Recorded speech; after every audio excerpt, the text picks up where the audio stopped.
good to go. Yep, when we see the video come up, then you're out live. There you go. Very good, thank you. Well, good afternoon. It is 5 o'clock. This is the Town of Georgetown Board of Selectmen work session agenda dated March 10. And in attendance are Mary Smith. Here. And Alex Assoon Yeah. and Amanda Cooper. Here. Thank you very much. We'll add people as they come in and go from there. So one of the first items on our, yes, I got enough space, okay, but, because I think you want as many people involved in the conversation about Ward One, maybe. I'll flip flop the order. I'll be right there. Okay, that sounds good.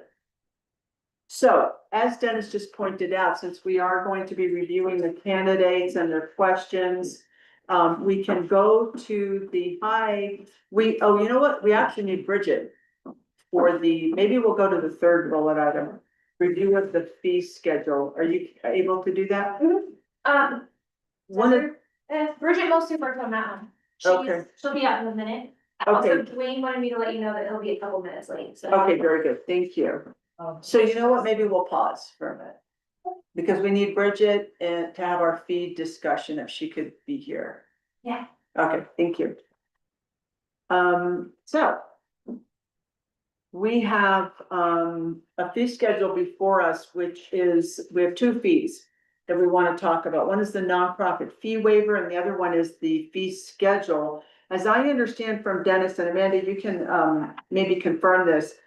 The understanding is that on the fee schedule, what we wanted to do was look at parks fees and make sure that that there were fees on there so that a person, rather than having to rent the entire park, could rent the park by the hour. Correct. And I believe that that is on here. This is to. It's on that, like, second to last page. That shows the other park rentals. Is that this one?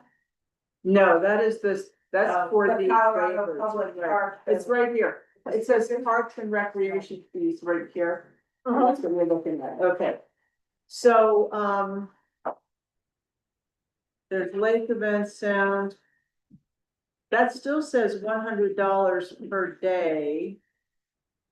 And my understanding was that there was going to be.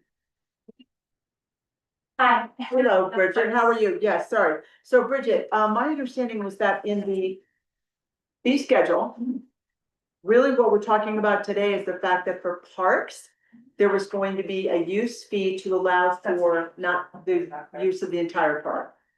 The discussion, I think, was whether or not we wanted to charge hourly rates. And so the last page of your packet, I pulled a couple of comparable communities, and what they, for that charge. This is this one, City of Centennial. Okay. And the other interesting thing that was a pattern in communities that have a large tourist influx is, they charge a local fee and a visitor's fee. Oh, okay. That would be if we were going to start charging more or hourly to kind of have the locals a deal. And does hourly, there was also a question, I think, about using part of the park and not the entire park. So are these hourly fees for the entire park? Yes, I didn't know that's something we can definitely discuss, but I believe the only thing that we've only talked about it very briefly, because I think we decided to hold a work session on the fee schedule. Okay, But my understanding was just looking at hourly or a flat rate. Currently, we charge flat rate. okay, so the flat rate is on here. And by the way, it says 2024 on here. You might want to change that to 2026. So it's 150 per day, but then on this schedule that you provided, there's hourly rates of either 30 or 45 for Centennial, City of Glendale's on there, and then City of Louisville. So this board should look at what hourly rates we want, or we can come back and revisit when we have the understanding of what would partial use be. Hi, Rich. Hi. Glad you're here. So, About personal use, that doesn't make sense for all of our facilities, because we also, the change that was actually passed last time, but we updated it from a park use fee to a town facilities fee. And so that includes parking lots and like different spaces outside of the park that the town owns that would be rent. And so I think if we're, and not all of the spaces are applicable to be partial use. Mhm. So I think if we're looking to do partial use, we would have to almost do it on a park by park basis, and have different fees for every park. And I wonder if. I mean, we can do that, we have it in the lake, and we can divide the lake up based on the uses, but. Not sure if that makes sense for all of us. Can I ask a couple of clarifying questions? And I apologize because I know I missed the floor meeting, so if some of this is redundancy. I didn't go back and finish listening to that meeting. What is our goal for the fees to cover? First off, is it trash removal? Is it security? Is it just the overall use? Like, are there additional staffing needs that have to be met? So say somebody, I'm just gonna use City Park because it's the easiest and likely most rented space. I would think that straps are probably the two. So someone wants to have a wedding in City Park, but they only want the gazebo. What does that look like from a workload standpoint for town staff? So there's the application that has to be processed, so I receive it, review it. Check with Anna to be sure we don't have any conflicting events. Check to be sure that, the date is available, so there's some amount of administrative. So there's some admin work, okay. And then I coordinate with Kevin. And Kevin prepares the space, typically, removing trash, being sure that it's looking good on the day of the event or Sure. the reservation. And then there's a sign that's put up, prior, that says the space is reserved. And then Kevin or one of his staff also makes sure that they're not overstaying the time designated on their reservation. And then there's a deposit that goes down, so Kevin will then go and inspect the space to be sure that everything is left appropriately. If there's damage or excessive cleanup that happens, then we keep their deposit. And if not, there's an additional step of admin where I administer a refund. And the deposit is $100, that's okay.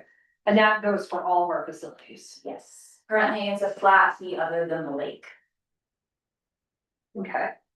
So I think that, like, for me, as we were breaking these down, is where I was a little hung up was trying to quantify, like, what is an appropriate and fair fee with the consideration of staff time, and I definitely think that there should be a locals versus a non-resident fee. I think that's super typical. We even see that like in our own rec district, for example, like if you're a Clear Creek resident, you pay this much. If you're a out of Clear Creek resident, you pay this much. And so that would be complicated, in my opinion. Is there a flat rate that we could charge for like a percentage of the park to simplify the situation that you're referring to? If someone only wants like the gazebo. Yeah, like what do we have? Currently, they would pay $150, right? And then the $100 security deposit. Mhm. Does that seem fair to everybody? I don't know how it compares to other jurisdictions. I'm assuming you made some inquiries as to that, probably, Bridget, you had an Well, understanding. I'm looking at like these ones here, Yeah, it's higher, but it's also like a historical gazebo. so, right, but these are hourly rates, right? This is true. So I'm assuming Thank hourly you. might That's a break good- down. So if we look at City Park, which is huge, I'm assuming that's the only park. I'm assuming that's the only park we have where we might have a partial request, like the gazebo for a wedding or They something. could have dock use or requests Or around dock the lake. use. That's Maybe true. That's probably our most common type of. So you already have that set up? Which is That's part of. also under the category of facilities, sorry. Yeah. Yeah, the ice rinks. I mean, I think it would be helpful if we identified, Yeah, that's. yes, most of them are obvious, but there may be a few others that you've had requests on, even if they haven't pursued a specific application. I can foresee City Park is frequently used for Birthday birthday parties. parties. Now, Right. maybe then I would say, oh, catch as catch can, as long as the gazebo isn't reserved. Do we care? Or are we gonna make $150 for a 5-year-old's birthday party absolutely ridiculous for the community to use what they've been contributing to for. Through their sales tax, Yeah. through their, which, and their. And I know that's where the residence rate might come in a little bit different too, but Maybe for the sake of the exercise, focusing on the non-resident fee is the, I think I would It's agree with that. yeah. and then Yeah. just the general, like, fairness of the fees, and then coming in on where the residents land. I have two observations. One is that most people who use the park don't make a reservation, and that's fine, they just use it. So they wouldn't pay the fee. And the other one is that, really no one ever reserves the entire city park. People are reserving the park, but they're only using a picnic table or a gazebo or a little part of it. So it'd be very uncommon for them to reserve the entire park. Okay. Even, like, there was a memorial out there that only took up about half the park, so. Right, I remember that. And typically, you see that because they're not expecting exclusive use. The reservation implies exclusive use. No one else would be allowed in the area, which is just something we don't see with City Park. It's pretty much exclusive to the docks. And this year, the ice rink was reserved and not under our facilities. And that's where I think honing in on a residence versus a non-residence fee as something that reflects that would make sense as like, this is we should have a difference here based on contributions from residents versus non-residents. And then potentially looking at something hourly, because the longer that something is reserved, the more inconvenient it is for the community and the more difficult it is to administer exclusive use. So what else do we have besides the ice rinks then? Cause the ice rinks could come into play if someone wanted to reserve that for exclusive use. Parking lots, I think, because that's now a new category that we are offering. Right, the with facilities, Facility yeah. category. I think the gazebo is potentially Mhm. something that somebody could want for exclusive use. What about, does anyone ever put in requests for, like, depending on what you call it, Anderson Park or Secret Park? Obviously, probably, Anderson Park isn't the town's. it's not. I didn't, that's okay, so then obviously it's way out the table. I thought that was part of one of our, I thought that was. Yeah, I got it. Could be. I learn something new every day.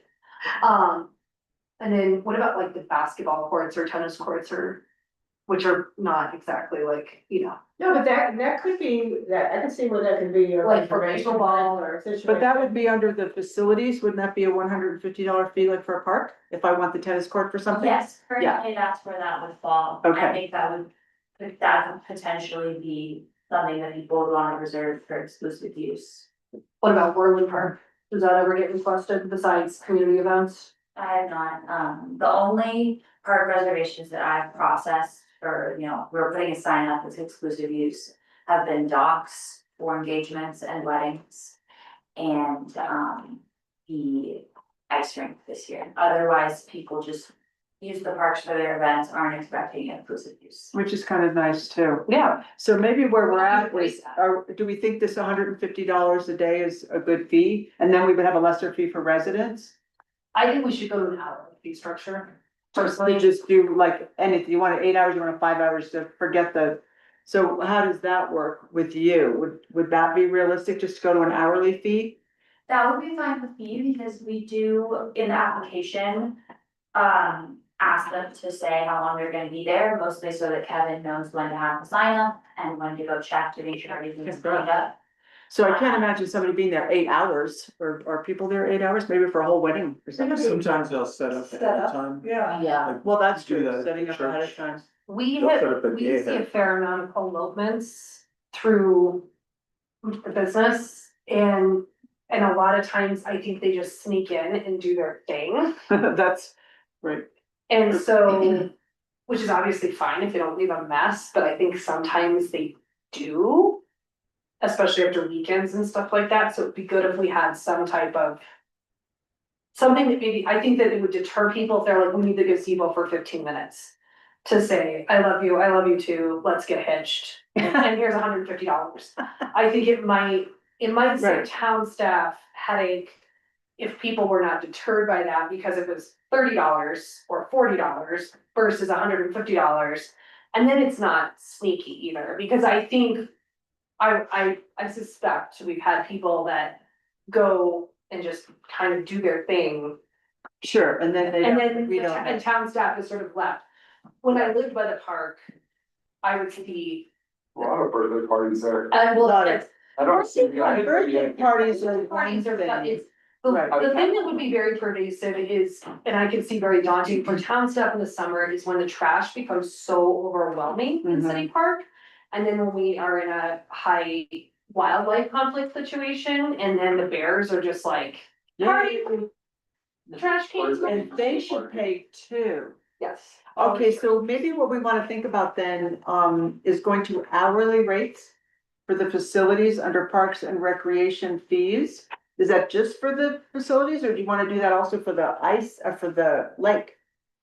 The I lake is think- already under an hourly structure, that's Yeah. what we passed during our last fee conversation.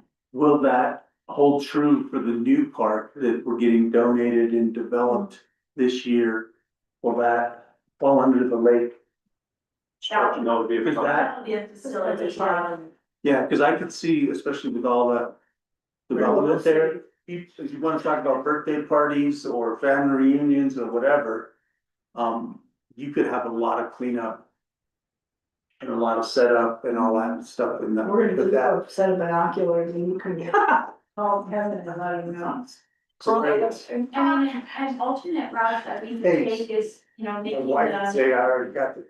I'm sorry. No, no, it's okay, is making the hourly rate low, but the deposit much higher, so ultimately like.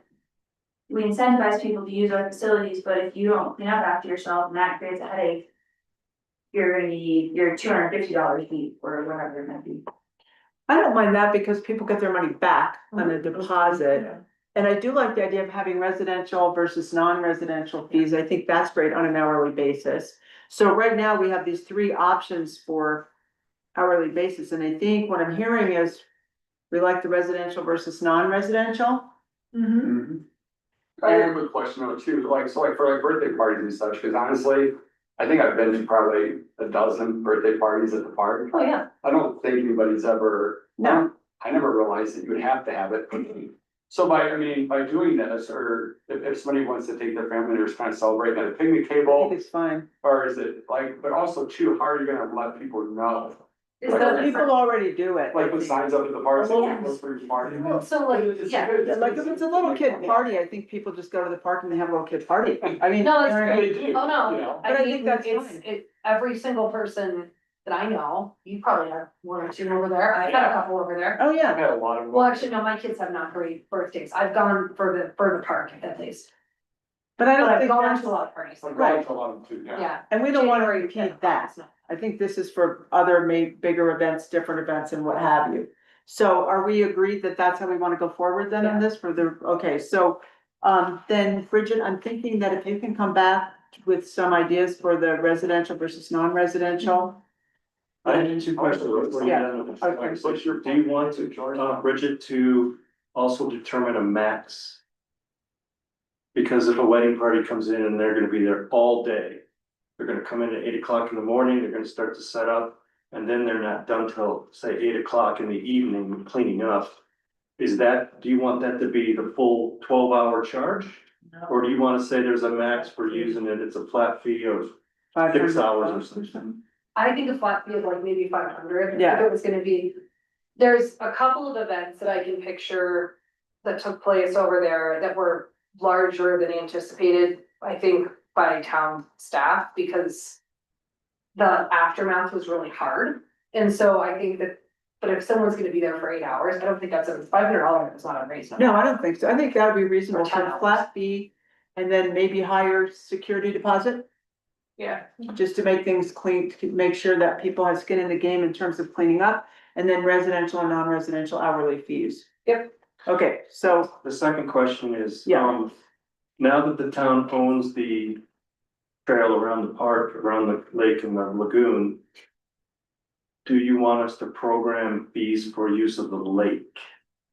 And the reason I ask about that is because Jeremy and Daniel from the fire authority and I have started talking about, there's a real need for lake rules. Like, yeah, there is. And for safety reasons, they're very concerned about people not wearing the life jackets and stuff.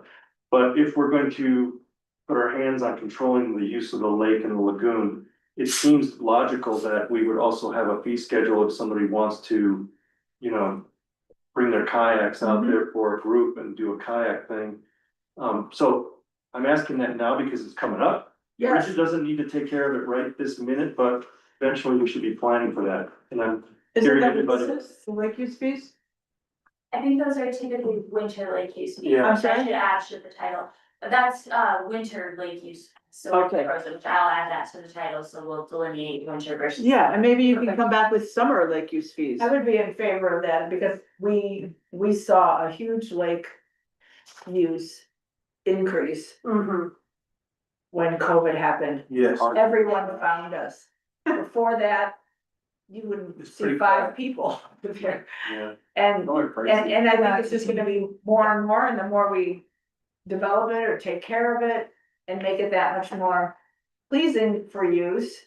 Keep the trash cans empty. And that it costs. allows us to control it better. Well, do you know that Evergreen Lake charges, like, if you bring your own pack, it's like $15, I think. And they treat them, cause there's an invasive mollusk, and same thing at Dillon. Yeah. You know, they actually have to have it looks like a portable shed, and someone man that shed So to control that. That's this is, And then- so there's almost like two things here. Right. And we've had this conversation a couple times. I'm gonna say it. The day use fee, like for an individual. I know we pushed back on it really, really hard the last time it came up. I was a part of that conversation. I think I was at BBC the last time it came up. And everyone was very concerned about the impact of a day use fee versus, hang on, but so, and then there's also like the group, so I'm just gonna say like a stand-up paddleboard marathon, cause that's easy, that's something I can think of. Those are two different things, so like if somebody wants to have a paddleboard race or whatever, you don't really race those, but sure. Versus like an individual, how would we wanna structure that, and what would that look like, and how do we, Like CCMRD did do a stand-up paddleboard, they replaced the 5K that we used to do for the fourth. Right, With- stand up paddleboard. Yeah, it just hasn't been. So maybe we can do this just for the sake of time, because we also wanna look at, the nonprofit fee waiver language, and we also wanna review the questions for our Ward 1 selectman candidates. So can we say, Bridget, can we task Bridget with coming back with lake use fees? Like also, you know, investigating a day pass or however we wanna term that, and also looking at summer lake use fees along with these other items. my caveat on the day use fee would only be to have Bridget put her time into that, if that's something the board is serious about, because the last time that was really hot button and it was a hard no. Why don't we get our group situation, our group in a group first? Mm-hmm.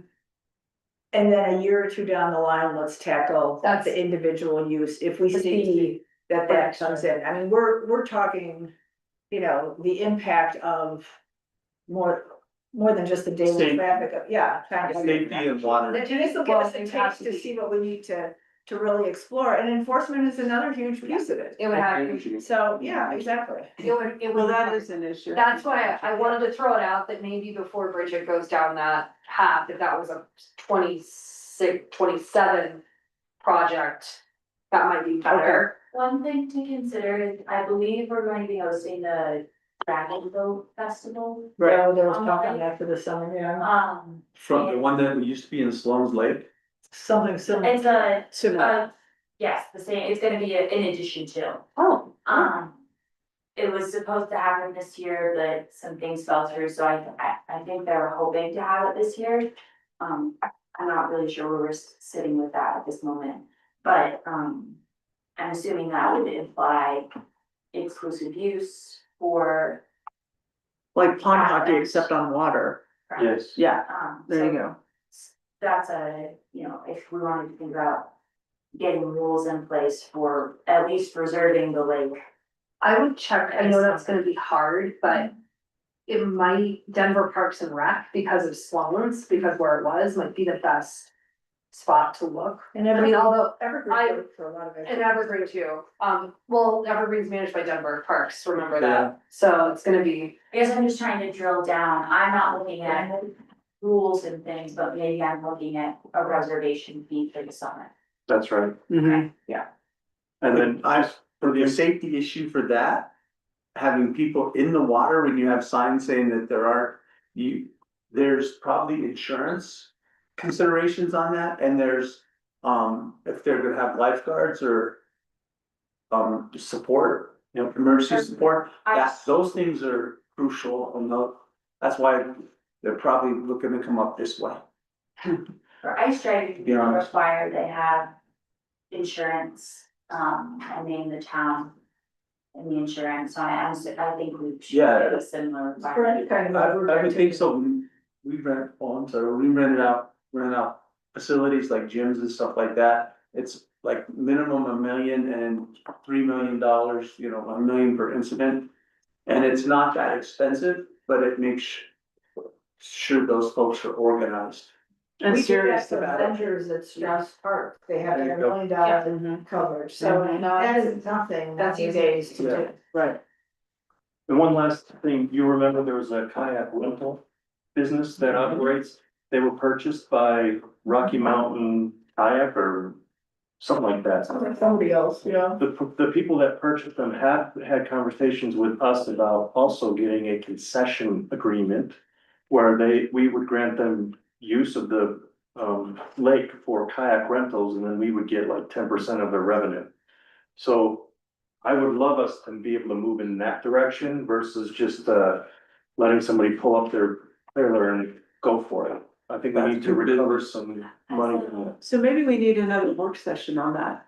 So we can talk about Yeah. insurance and use and That's how and quick. who and whatever. no, I mean, we're gonna start having people that wanna Absolutely. use the lake in the summer, I mean, and that's why, yeah, I mean, Or I in think. April when it's summer, the way things are going. Yeah. I know, And the when water. remember when we used to have 4 seasons, guys? I do. So we'll schedule a work session when we have two things ready. Potential rules and a fee schedule for that use, okay? Okay, Bridget, I did wanna say you've done like a really good job though of drilling down the fees. I mean, I know I haven't been on this board for as long as a lot of my cohorts here, but it's the most organized I've seen it and the most thoughtful, so thank you for your continuing work on that. Yeah, I think my next goal with the fee schedule is to reorganize it and make it a little bit more user friendly, but I wanted to be sure we were finalized on what these things were letting my. Right, and then. Bridget, thank you. Thank you. We also have, we have 30 minutes left and we do want to go through the, selectmen process. And also we have the nonprofit fee waiver process draft. So would this board like to tackle the selectmen choice first, and then we can look at this, nonprofit fee waiver and table it next time? I'm thinking that's probably the direction to go, but how does this board want to proceed? Board one selectmen first or next? Yes. Sure. Okay. So in your packet, you have the letters from Matt Skeen and Mike Huggins, and you also, have interviewed them, you have your interview questions. So who would like to kick it off with thoughts, comments, ideas? I can, Okay, I know with a simple methodology. We have one candidate who is already serving the town on the BPC. And we have another candidate who has served the town historically in multiple categories. My preference would be to go for the latter, because the former, if he comes to us as a selectman, it would open up a position on the BPC, which already seems to have an element of flux in terms of members. And so for me, it's a no-brainer as to who to choose. okay, I could throw in a little 2 cents on that. Yeah. Because The BPC currently has more people interested in serving on that group than they have vacancies available. We have two alternates already, and there's another third-party interest to join the group as an alternate, so the issue of Mr. Huggins has to leave the BPC to take that position. We have 3 potential candidates right ready to go to fill into that vacancy Yeah. and still have alternates. So I just want to throw that in so that if you're concerned about that, we have that covered. Including the chair position. Wouldn't Mike, But the other thing is that Mary would probably also be able to use this opportunity to come off of BPC as the Board of Selectmen rep. If, because that is one of the commissions that has a crossover. Mhm. And we also still have another crossover position that has to be filled with, Rob's departure. So, because Rob was the crossover for parks, and that's part of our requirements. So while I definitely respect the line of thinking, I kind of went opposite with it. And thought, because Mike is already on the BPC, and he's already got a current involvement in town, and Matt is an amazing candidate, I think very highly of Matt as police judge and the work that he did. But Mike is currently in the fray, he kind of knows where things are at, especially economically, and I think he would be a really good fit for the board. Thank you. I agree with you on that. I like Mike Huggins, I think, he brings the freshness to the board, although he's new, but he's not that new, he's on other boards and such, so. No, thank you, Rich. Yeah, my only question was if, when you're talking about consistency, it's nice having consistent folks at the table. And it seems like Mike would be able to still, even if he filled in this, Mike Huggins, he was able to fill in this term, he could still run for 2 other terms if he chose to. So that might be good for consistency at this point. Great, thank you. Mary. I talked to Mike and I know he's very committed to BPC. Prior to us even interviewing any of the candidates or knowing who any of the candidates were. I did offer to, if he were to become a selectman, that I would be fine stepping away. I'm gonna be away in a year anyway. And so that, because he's very enthusiastic about that and he didn't wanna give that up. So, and I think it could broaden the perspective, for him too, just, in BPC. I mean, you learn a lot here, then all of a sudden you're on another commission or whatever, and it's like, if you're trying to bring this level, to some of the commissions, I would assume that that's one of the reasons why we're sitting here and there. So that, fire me if you wish, which is fine. But the other point too is, and I had the opportunity to work with Matt as the selectman when he was the police judge. And he does bring a lot of value and a lot of institutional knowledge for this. However, he also made it quite clear to us that he was interested to kind of step in and be that placeholder for the next year. Where I think we have the opportunity, as Rich pointed out, that this could be a longer term for Mike. And he was a write-in candidate, in our last election. That's right. So he has shown interest too in the past, and I don't wanna, not recognize that commitment that he has. And I did talk to him about, Mike, you gotta be here if that's the case, we need people in the room when he is in town and. Oh, I mean, he tells Matt, I understand that, but I know Mike travels a lot. Too, and he seems willing to step up, so I would be very comfortable with him joining us. I mean, I would be very comfortable with Matt too, but I think and I would just bring that little extra right now for the long term, the long game. Right. You put it much nicer than I did, thank you. Oh, well, that's because you and I already talked a little bit, so you allowed me to cut and thought. There's, I wanna make sure that there's a condition that everybody recognizes and acknowledges in that, while he serves on the BPC, I'm talking about Mr. Huggins.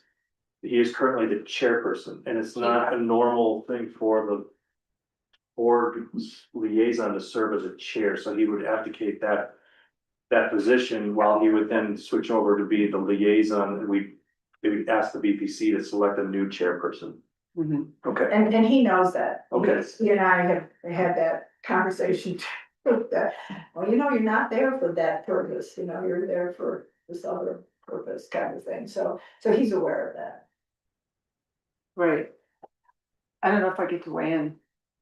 Yes. How long is I also think both candidates were fabulous, really well-grounded, love Georgetown. Matt Skeen has an incredible background. So does Mike in a very different way.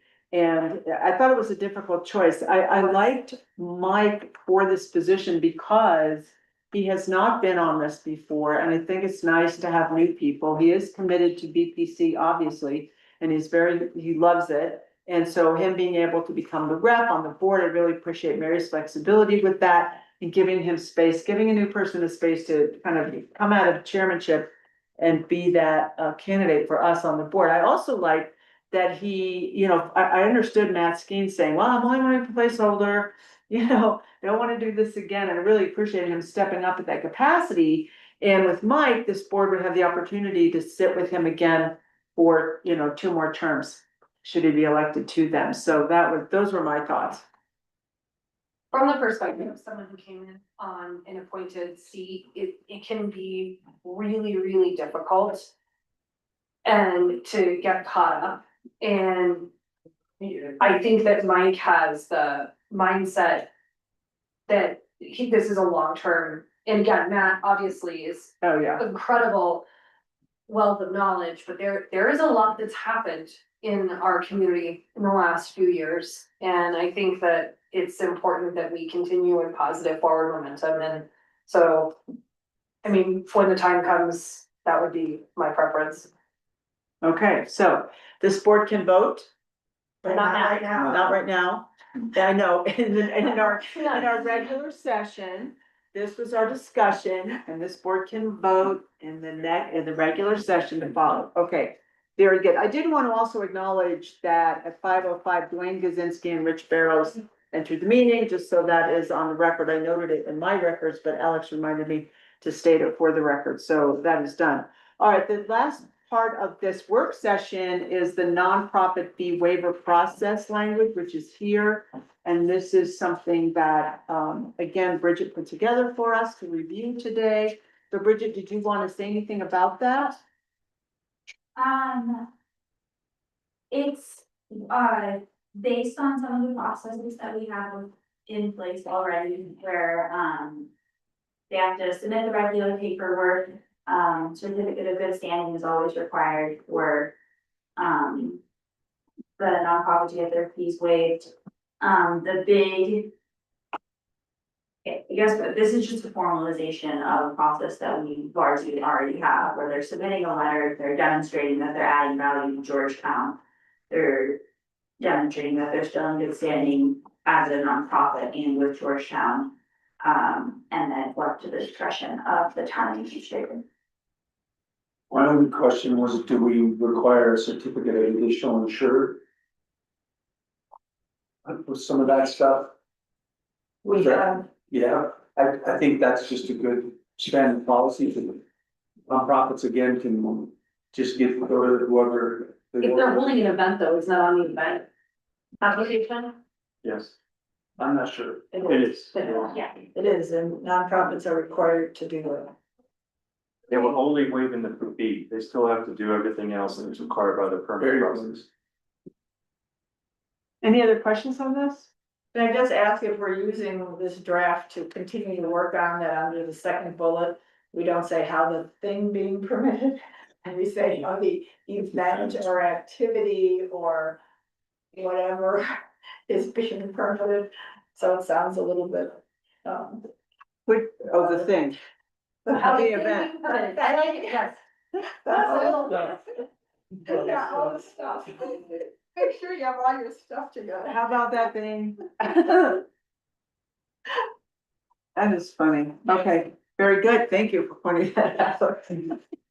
Any questions on the waivers of fees? I think this is, as Bridget's saying, it's what we do anyway. And so this will be a commemoration, if you will, in writing of how that works. So, and, So this will come back to the This will board be- for final approval in our meeting. in another meeting. in another meeting. I didn't catch what the plan was for the fees. Was it to bring the fees back to another work session or bring them to you for a vote? So on the fees, we had a question about, we wanted to know what the residential and non-residential hourly fee rate would be, correct? That's So what I one have more in work my notes. session on that and then to the board for approval. And then we wanted to look at some of Lakeview's fees, but you were saying that might be done in a separate work session along with kayak rentals and things like that. Yep. Okay. Right. Could I just go back to the fees on one particular item? Mhm.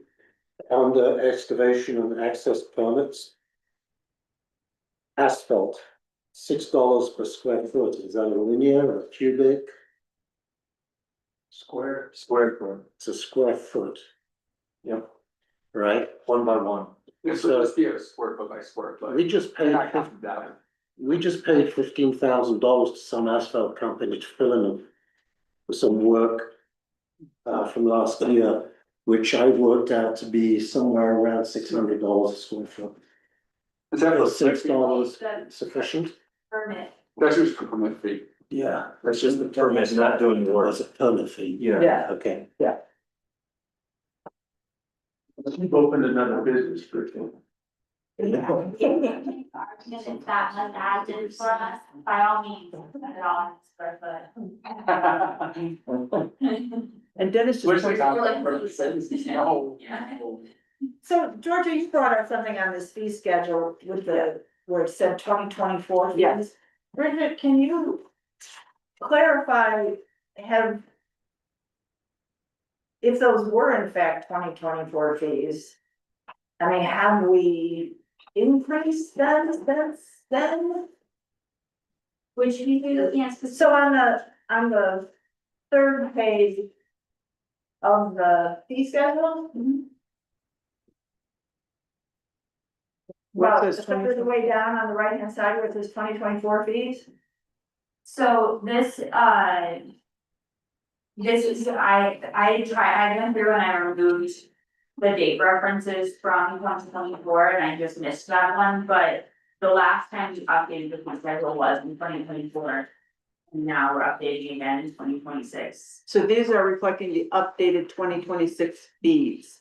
It's just the caption that was. Yes. Okay. But so we have increased those fees, or we reviewed those fees for potential increase since 2024. Yes, when I brought these suggestions to you during meetings ago, So we- I had reviewed everything for competitiveness with other similar municipalities and reviewing our admin lift to those that are. I mean, yeah, just, as everything else increases, so under the police department fees, do any of those really apply anymore, since we would farm those out to the. They would apply if we had to charge, if we were being charged by the sheriff's department. And you'll remember in IGA, there are a certain number of events they will cover, but after you reach those, maybe there's a new event that comes up in August or something, then we would have to pay the per deputy fee for that. And then we would wanna charge whoever's doing the event. But that's not. This is a binge. That's not this is like a golf cart registration and a VIN check, and our department, when we had one. Was responsible for that, but we don't. Have that responsibility anymore, if a vehicle needs a VIN check. They We're go to sending the it sheriff. to the sheriff's office, so those Those no will go, longer apply. right. So These can- But we could still wouldn't we do a golf cart fee? that's what I'm asking, I don't know if the town. A golf cart fee reflects a specific code. So maybe we just like if it's in the code section 10.04.0. It's kind of like a dog license, we're licensing your golf cart, No, yeah, I know, I understand that, I feel like. but are we doing that? Of the three things that you see there, those two at the bottom would go away. The VIN VIN The check. VIN check, But the golf cart registration, I think would stay because we're handling it in-house. The sheriff's office wouldn't do that. okay, So we are need the still title doing to it. change Okay, to that's town. fine. So it's just Like not police So department. again, now I have another, this is a little bit sticky.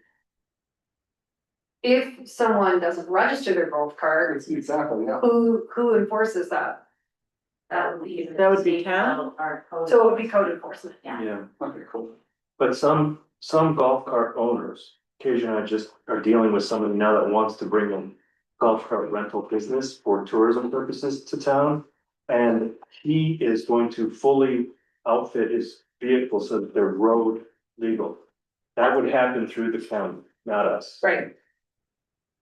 It's like glaciers, lights and the whole works, huh? We require some of that in town for your golf carts, but I think he wants them to be street legal for like. For purposes of renting. We do full orders and stuff too. So we wanna change this title. Yeah, Yeah. well, what we'll do is we'll just take this thing and put it into one of the other. What is it? Right. 15 miles an hour. True. Sorry to be pedantic, but I'd like to go back to this business that I highlighted.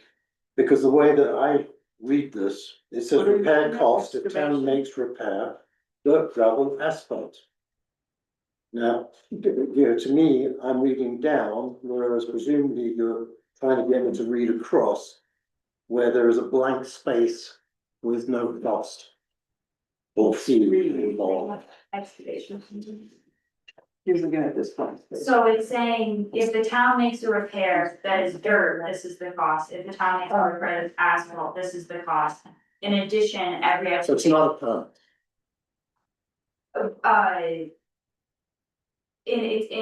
That would be the excavation permitting. It's almost all units. That would be the type of excavation permit, is that what you're trying to? Yes, I say? Right. suppose I should look into this, because currently when we get an excavation permit, the way that we ensure that things get fixed and that we're not incurring costs, and we have a $5,000 surety bond. So if they leave a hole in the pavement, we keep that bond and we use that $5,000 to make the repair. I've never.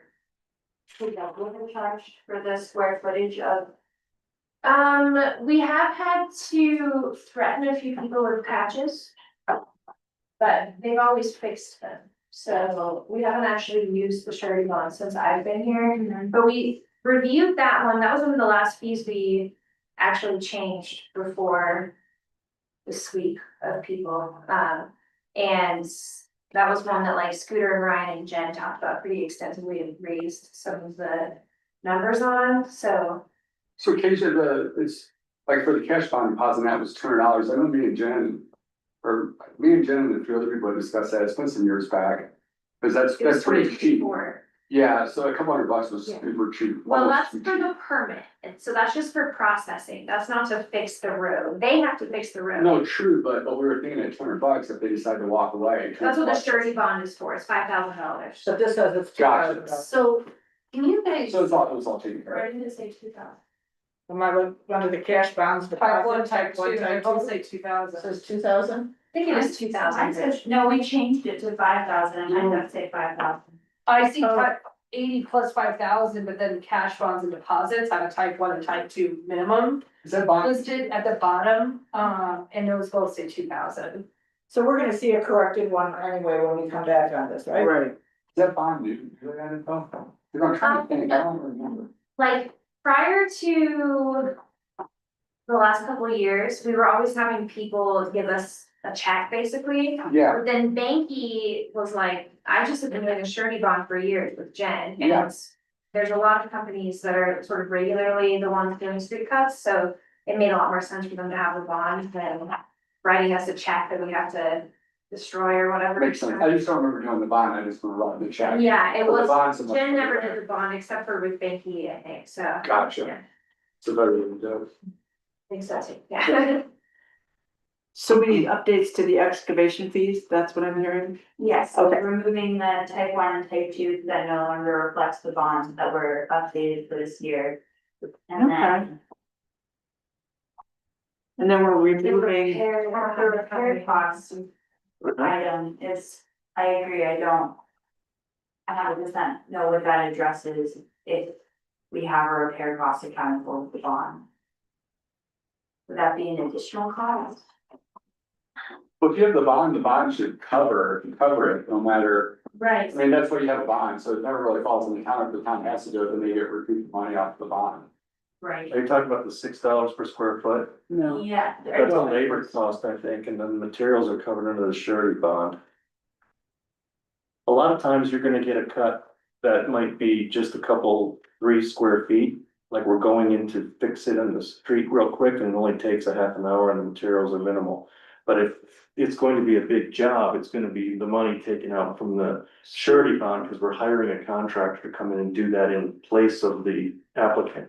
But what we can do is we can spell that out a little bit more specifically so that it's understood exactly what's going on, and that would be appreciated, I think, also by the people getting the permit. I think so, because they too. want to know what they're on the hook for.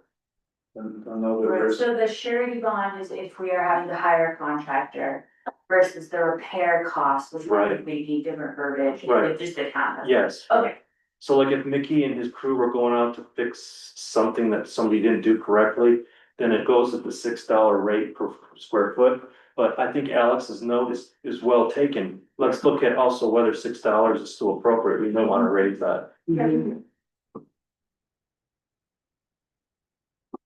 so we I have, am understanding what your concern was. That's too low, right? yes, yeah, exactly. Nice, good. So we have excavation updates that are gonna happen, and we also have under the police department, the golf cart registration will remain, the 2 VIN checks will come off. And then the golf cart registration will be moved to a different category since we don't have a police department. Right, that's what we have here. Anything else that I'm missing, board?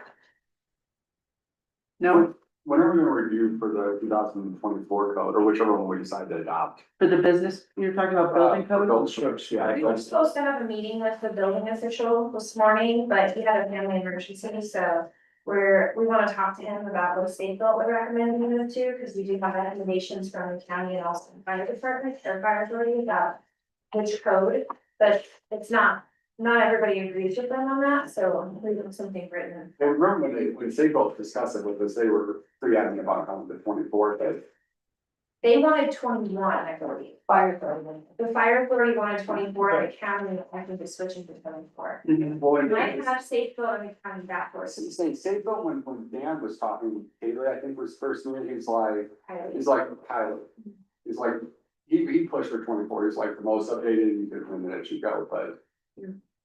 But I think you would have been happy with anything. There's a lot Yeah. going on here. Yes. And I have a lot I of was just- experience doing this kind of thing, and it's not just simply let's adopt the newest. Oh, of course not. We need to work it out with Safe Build, what they recommend, and then we need to put some quantifiable analysis to that, because if it's gonna cost builders a ton of money, we may wanna do this in baby steps. The other thing is, the goal that I heard when this came up before was we wanna make sure that everybody's on the same playing field, right? If the county doesn't move forward with going to 24 and they stick where they're at for some reason, and it's possible, right? Sometimes it gets dicey with people not wanting to move, then we don't wanna then leapfrog to 24 before they made a decision. We need to coordinate, I think. So my idea would be, A, definitely not jump on and have a work session for it, but also too, I mean. The building code, it's not like it completely changes every, like 21 to 24, it's not like they change everything. It's simply what they're adding to it. Right. But the thing of it is this, we're already in the 26th, before you know it, we're gonna be in 27, I'm trying to make this not to do this again for a while. And if we look at it in detail and see what 24 looks like, why couldn't it be adopted and it's meant for certain things? Right, sounds like that's the discussion. But I just. Well, That's what we're diving into. Yeah, We tried to sort that. yeah, so that way, going into 27 building, because I don't see this happening quick enough this year that it would affect people unless they're wanting to start towards the end of the year. Yep.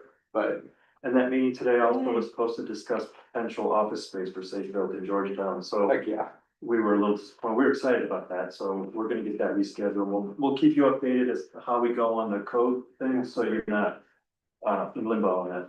just so it's not like all of a sudden I'm like, okay, now I gotta go by this code, because We were gonna wait till we were absent at one of the meetings. Wait, you're talking about what's it called?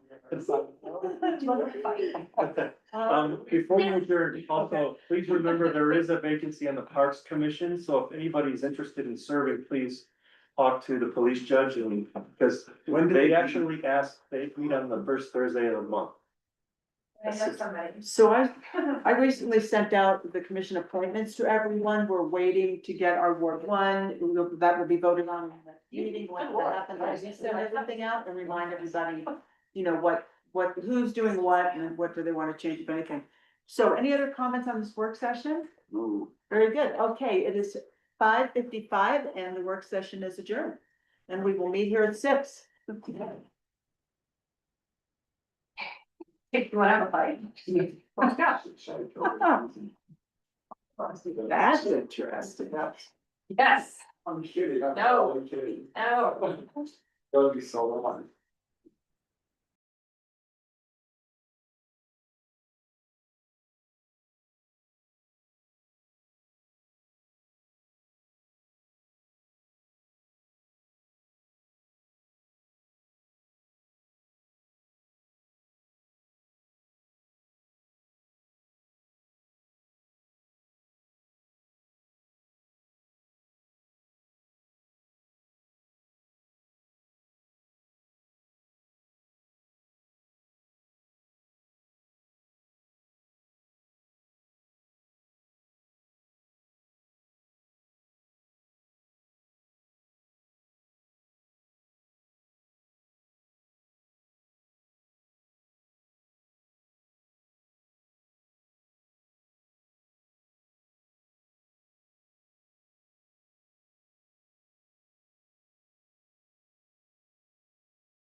So we are calling to order the Town of Georgetown Board of Selectmen regular meeting agenda dated March at 6 o'clock.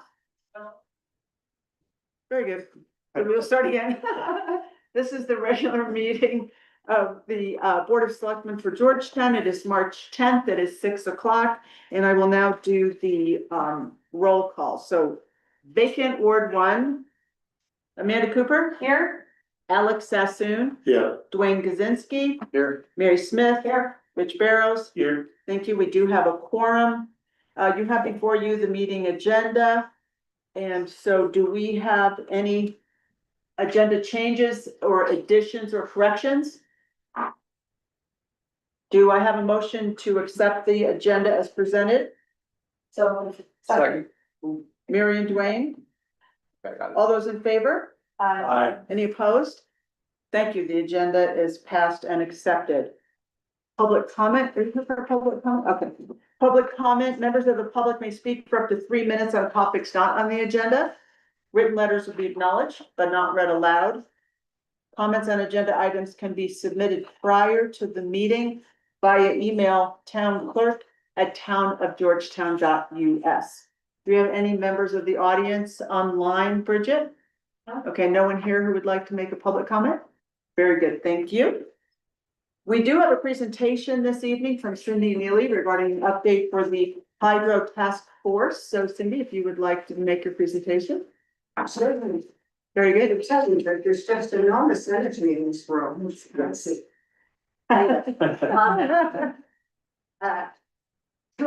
Three years ago, Excel announced that they were planning to decommission the historic hydro district in Georgetown. The Georgetown Historic Hydro District. That district contains or encompasses our reservoir, our dam, the penstock, and the powerhouse.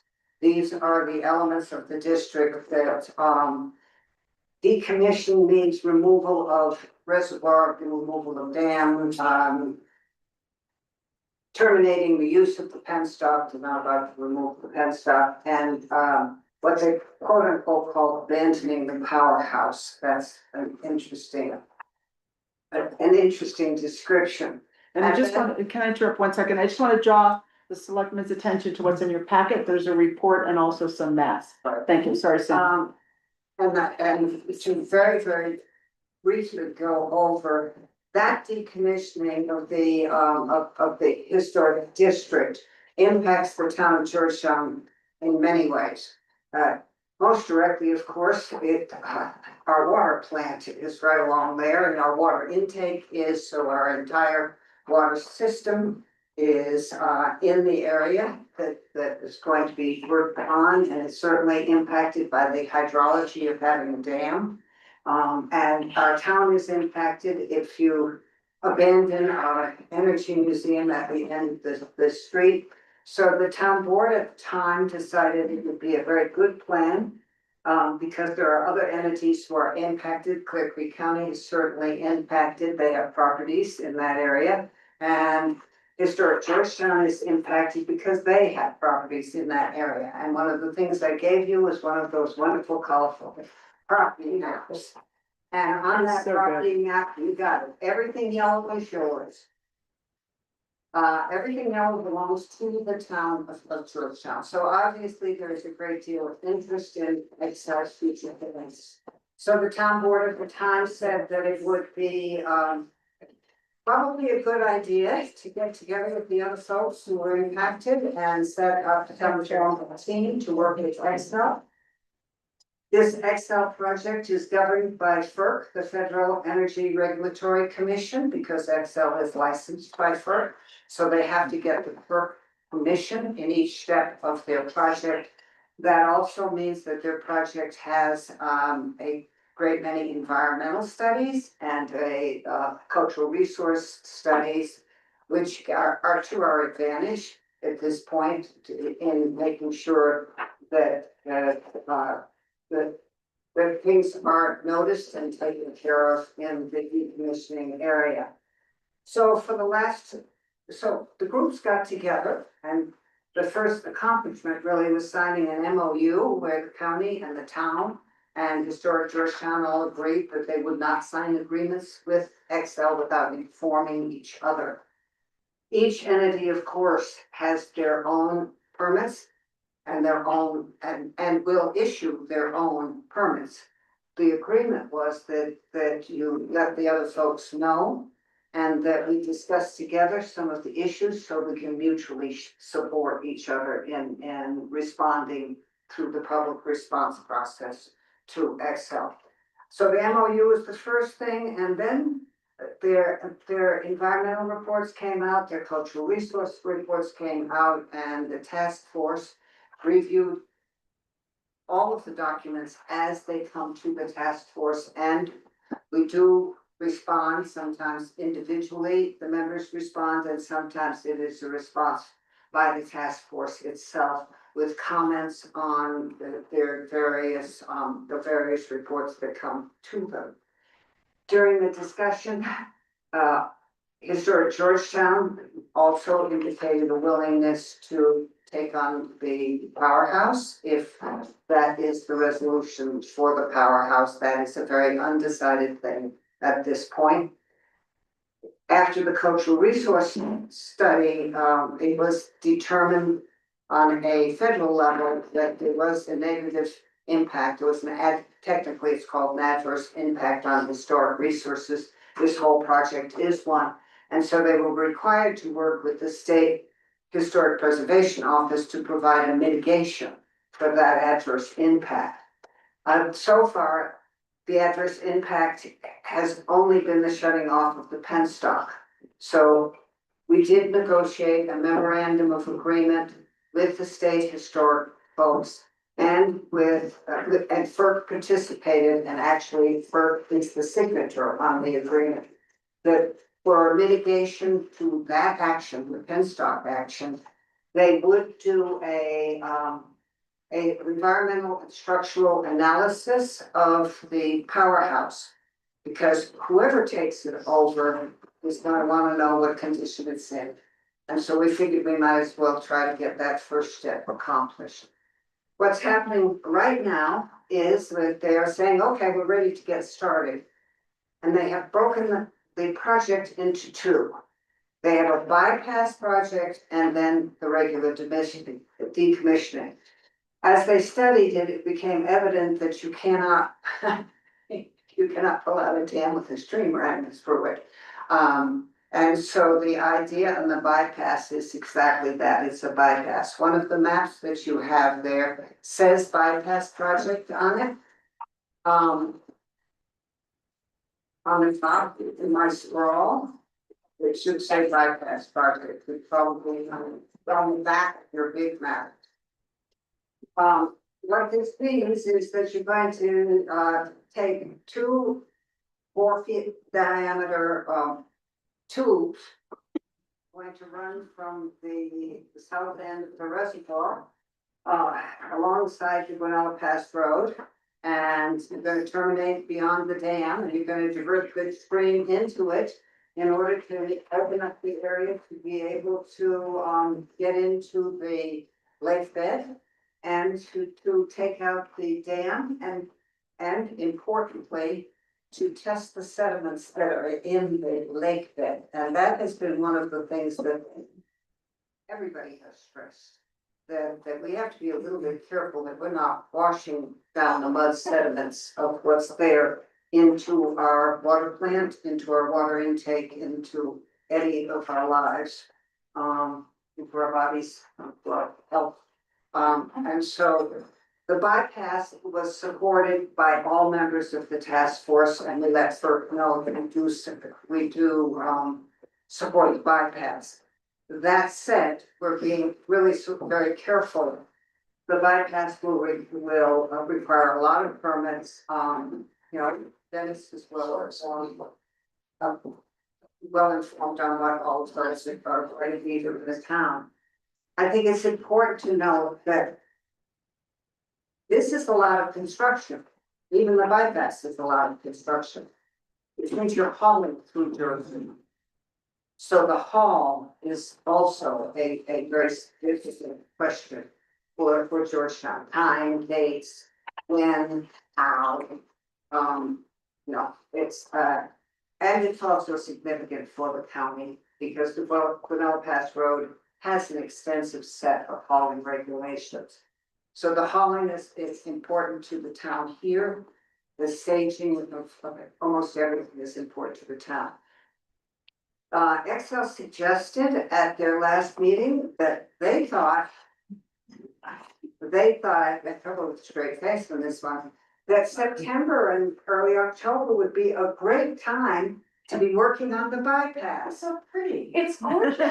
Lovely. Construction and the colors pop. Yes, well, and all of those concrete trucks and things, because, I mean, you have to build a wall and you have to build things, and you have to put the pipe up, and yeah. All of that, we are venturing to suggest to them that probably is not the best idea they've ever had. However, I understand the problem, because when you have spring runoff, not that I think we're gonna get much this year, but when you have spring runoff, it's tough to say if you're gonna do it in May and June. And I think, but, so we will be working with them very, very closely on the timing of all of this. And on the staging, where are you gonna, they haven't even talked about bringing those big pipes in by helicopter. They actually come in 50-foot lengths. And now if you would think about the road between us and the town reservoir, and a 50-foot length of pipe, so yes, the whole thing is going to be very interesting. The task force met yesterday morning, because we also have this now 60% plans for the decommissioning itself. And the decommissioning itself is cut into 3 pieces, really. What are you gonna do with the penstock? And their current idea is that they're going to run grout into the penstock, complete length of the penstock. That has very interesting impacts on the Rutherford Trail, amongst other places. And the second part of the decommissioning is how you're actually taking out the dam and what you're actually doing with the sediments. And the third part of it is how are you going to restore the stream? What is it going to look like when they pull out and it's done? So what the task force is working on right now, we've sort of said we're gonna divide and conquer a bit, because we have about 30 days to send comments back. So different members of the task force will study different parts of it, and we will get back together. Our meetings have ebbed and flowed over the last 3 years, depending on long silences out of Excel sometimes. So we meet as needed. However, my last agenda was numbered 29. So it's been an ongoing thing. I would say that the task force is an enthusiastic group. And both George and Dennis are there representing the town for these days. And yes, county representatives are always there, HGI is always there, and we wouldn't survive without that. So if there are questions about any of this, FERC is also paying really strong attention. That was my question, and the task force, it seems like they're in constant communication so that nothing slides by like 50 foot. Well, we try to pay really strong attention, but what we're also paying attention to is the case 2187 on the calendar. They have to make submissions to FERC. Now, a lot of their submissions get redacted because they're talking about it. However, we read everything they submit to FERC, and when we submit comments to them, we also submit to that same FERC list. So while we have only had a couple over the years direct conversations with somebody at FERC, we have a lot of back and forth in the information, yes. And the department, the State Department that controls dams is also involved in that communication.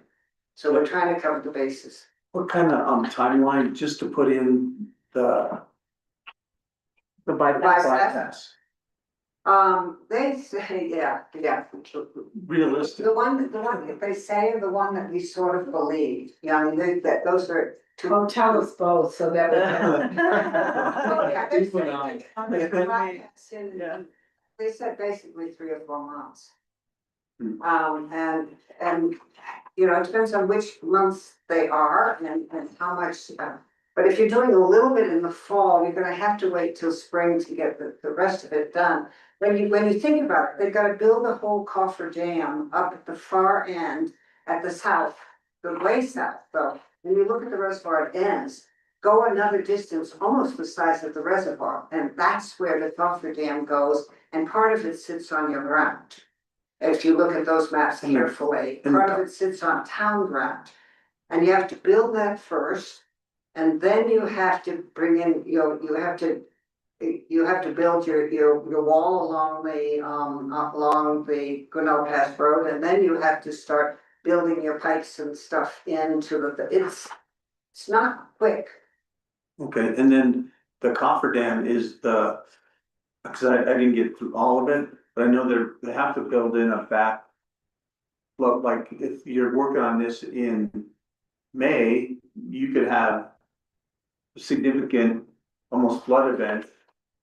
And so that's being looked at very carefully to make sure that is done and complete before they. Well, they Start do laying have an pipe. overflow channel, which it goes with the coffer dam, but it is also a diversion channel. Which is also in part on the town of Georgetown's property. Because their work extends beyond Excel's to the south.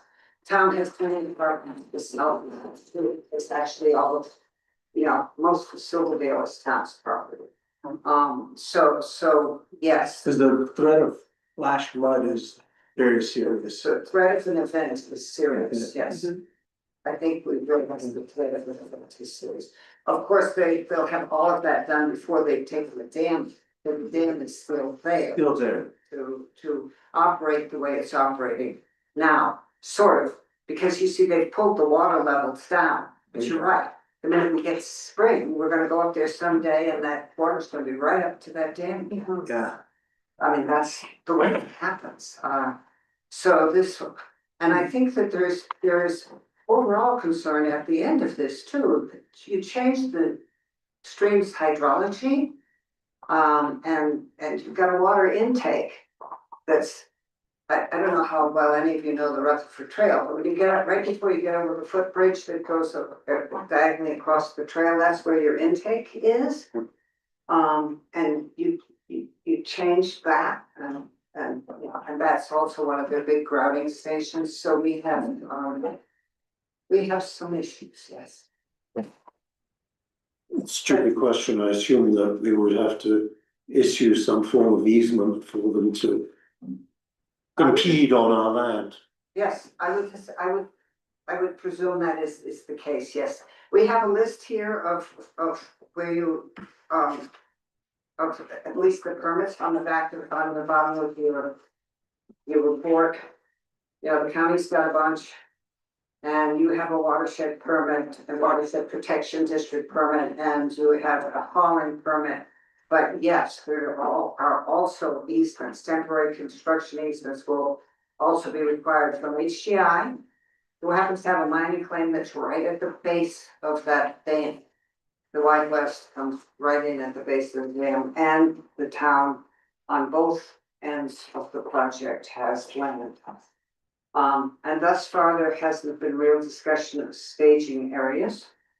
I mean, the last time they really operated up there, they wanted to stage down here in town. You know, there are a lot of details. Facilities rental. I think Mr. Sterrick owns part of that up there too.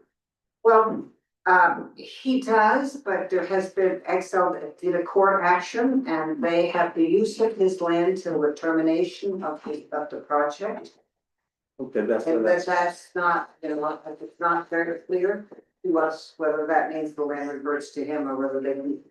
But no, Excel has gone to over that, But then, and they got that, yes, that was clear. With regard to the easements, those are gonna be the time consuming, labor intensive negotiations, because there are many things that have to be considered. And this is the debate, not debate, but discussion that the task force has been having lately.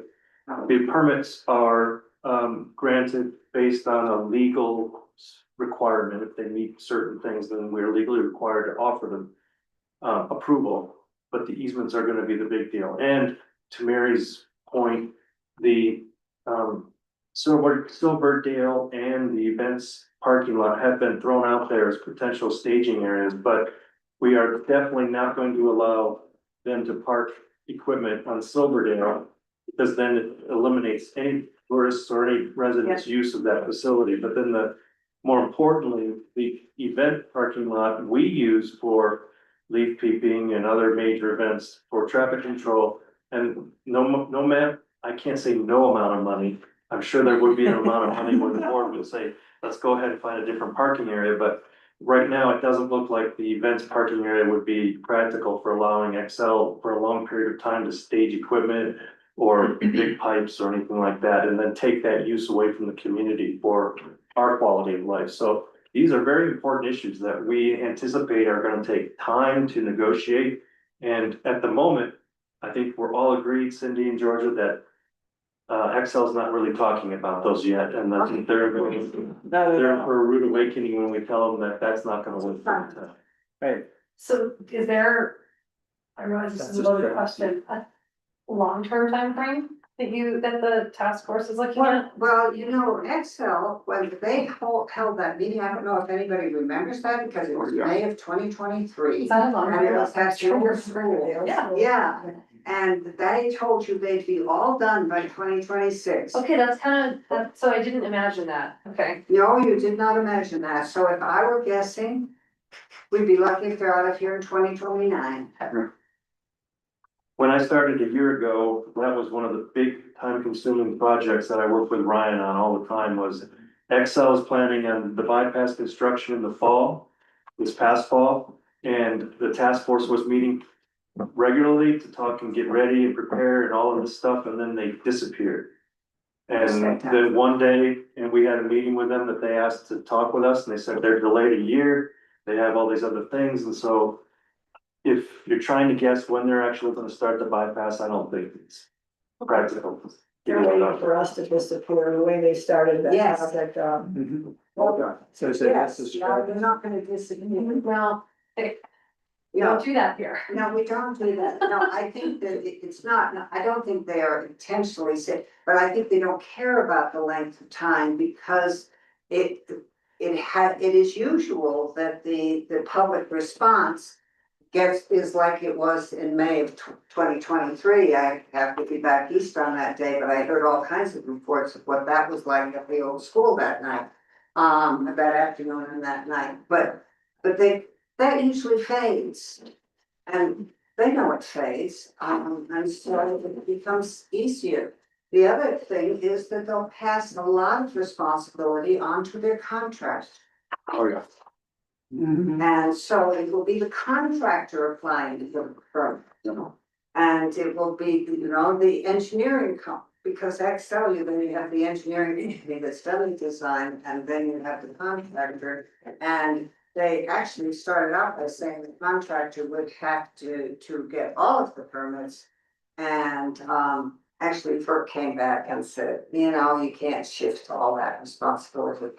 You can shift some of it, but you can't, they didn't quite say it that way, but it was a really interesting way. So if you ever have any questions, you can ask Dennis and Jordan.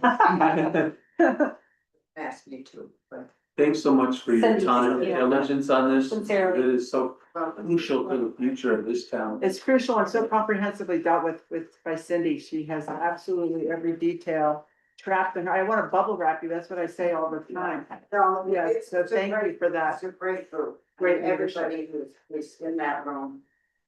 I discovered that the other day and I like to do as well at home and say, I know what happens when you have seven dedicated people in the room who are intelligent and have done their homework and really are into it.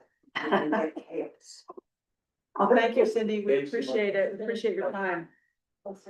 Well, thank you. Oh, I'm sorry. Oh, Dennis. I think there is something here which is absolutely crucial down at the bottom of this page. It's talks about responsibility for road surface. It's not just road surface. I think that when you eventually come to write whatever contract that you do write, the repair should be back to at least 100%, if not 110%.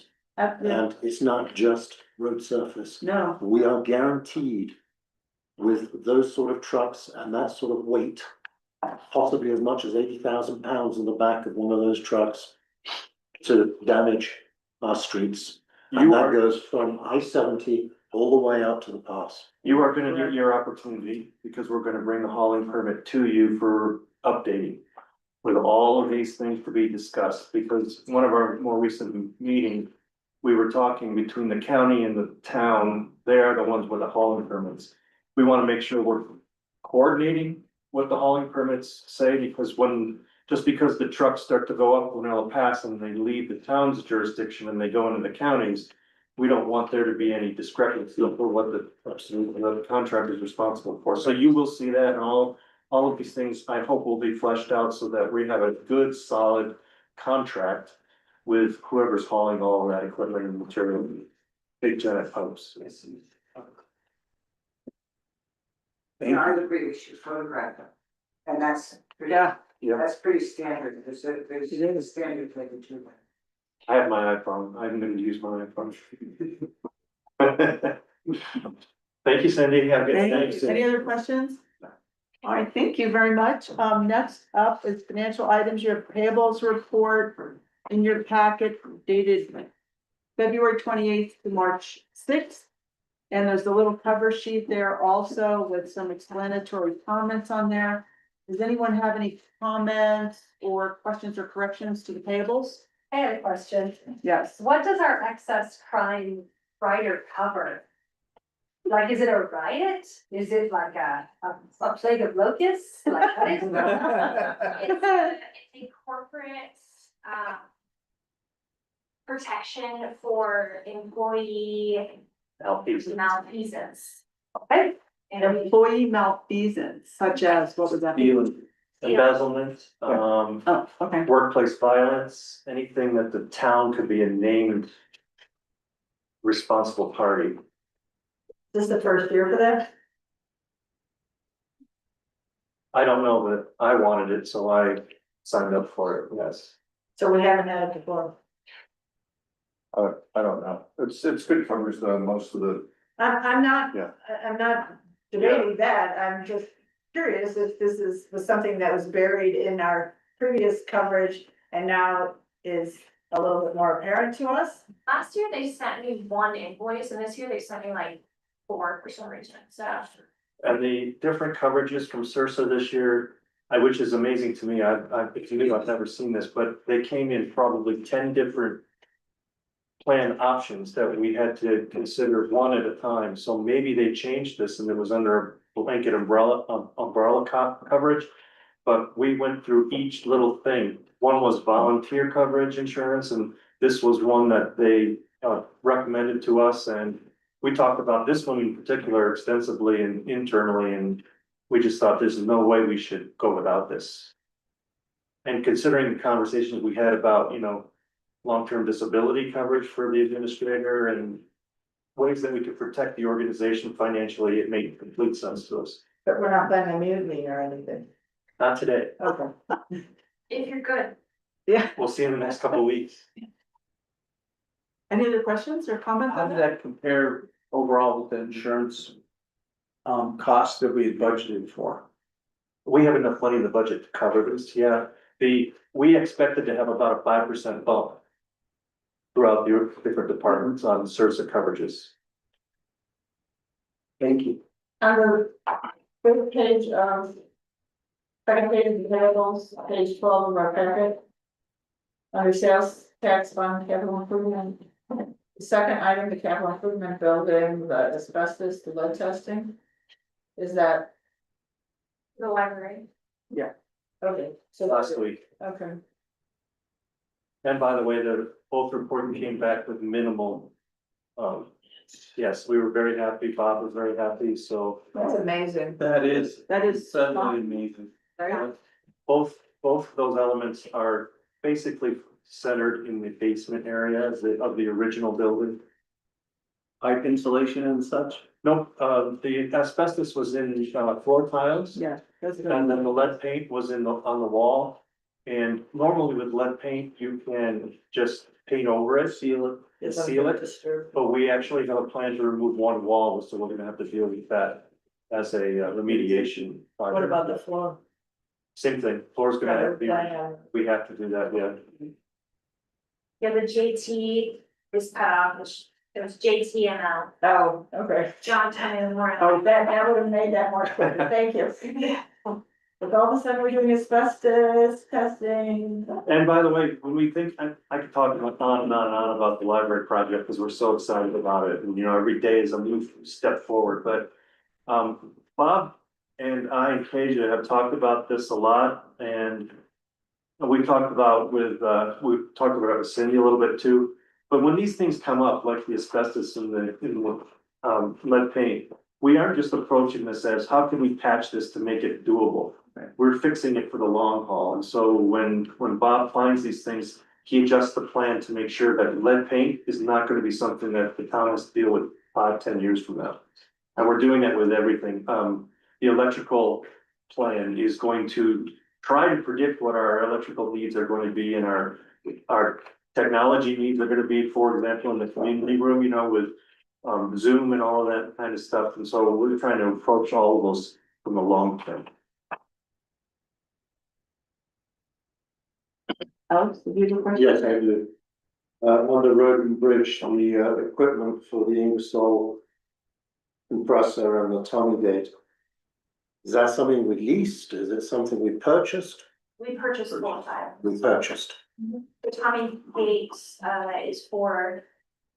We bought two of them actually, there's one for I was water. saying because $7,000 is a little bit expensive. Yeah, and then we bought one for water sewer, one for road and bridge, and then the water or the air compressor. We've had one for years and it was. About to explode, so we really needed to replace it. Everybody knows what a Tommy gate is? It's a lift gate behind a truck. Yep, okay. The gate name was Tommy. It was a good one. Yeah. Saves them work on We have a stuff. lot of towns in town. Any other questions on the payables? No, Amanda? No, okay. Very good, so we don't have to approve these, we can move on with our items. Next up is the approval of the regular minutes from our March 3rd meeting. You should have received at your place the updated packet. I know that comments were provided to Bridget, those comments and edits were made in this packet. Does anybody have any other changes or corrections to the minutes? Do I hear a motion to approve the minutes as amended? I'll make that motion. Second.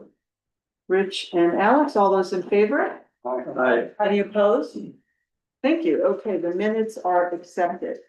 So moving on to agenda item number 1, this is the appointment of a Ward 1 selectman to fill the vacancy resulting from the resignation of Selectman Connell. And you have in your packet a blurb, and then I believe the letters are reviewed in our work session. Okay, so any conversation on this? I would like to say that I've been persuaded by comments from Dennis and Mary and even Amanda to change my mind as to who I would vote for. Okay, so are we ready to vote? I'll make that motion, please. Okay, I move that the Board of Selectmen appoint Mike Huggins to fill the Ward 1 vacancy. Second. okay, second, Mary, is that okay? Mary, all those in favor? Aye. Any opposed? Thank you, very good. Well, exciting. We have now Mike Huggins will be our new Ward 1 selectman. Very exciting. We will let him know, and then at our next regular meeting, which is March 24, I believe, we will have Mike sworn in and he will be in attendance at that meeting. So we gotta get him up to speed. on whatever he needs to have. All right, next up is the selection of a consulting engineer for the purpose of the water plant intake redesign. You have a report in your packet, and we have Bob Osadi here, who I'm assuming will be taking over speaking to this matter. Not yet. Not yet. Any questions? Okay, Not yet. all right, not yet. I think some introduction and context is important Okay. because I wanted you to praise me for the timing of the two issues coming before you this evening. I think that's very important that Cindy was here and now Bob is here. Excellent Okay, timing. great, thank you, Jordan. You're welcome. I talked to the board about this quite a bit. It started as a brainstorm with Ryan way back in the spring of 2025 that as you heard earlier, the change in the hydrology of the creek is going to impact our water intakes. What should we do about that? Also, we would want to have an expert third party available to us in case Excel throws something technical at us during this whole decommissioning project. And Brian and I came up with this idea to have a consultant who could come in and do a design of the water intake, working closely with the technical people at Excel and their consultants, so that we understood and are prepared for when the bypass goes active, our water system will not be impacted negatively. And so the town issued an RFQ, we solicited qualified proposals of qualification from in a number of ways. We had two interested parties that attended the pre-bid meeting at the water plant. The other company was called McMillan Engineering. And so in the end, at the deadline, we had one proposal submitted by Orsatti Water Consultants, and Bob is here this evening. He can talk to you about his background, his resume, and he can talk to you a little bit about his thoughts on the project. However, this is a two-step approval. This evening, staff is looking for you to say, yes, we want to hire Orsatti Water Consultants. We like their resume.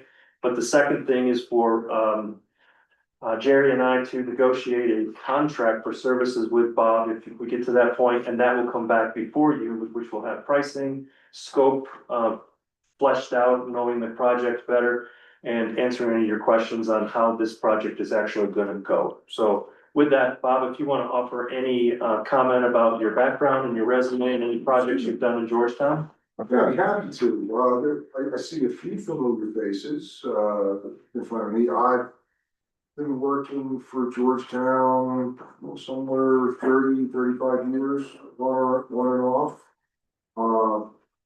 Was the lead designer for your wastewater plant, also the original water plant.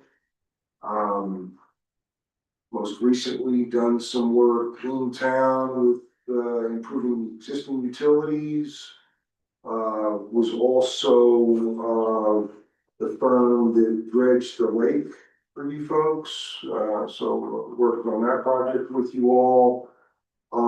And most recently, there were some improvements done up at the intake, and I oversaw those improvements. So pretty much when it comes to water and wastewater for the town, I probably have the most knowledge of anybody still alive. Well, that's something. So. Very good. Any questions for Mr. Orsatti? Down page 34, no. Boy, Mary, I was really gonna be, you and Dennis, we're gonna get it on that one. Very good. Well, thank you very much. We really appreciate you being here. And Dennis, thank you for putting all this together. So you have a motion in your packet. Would someone like to make that motion?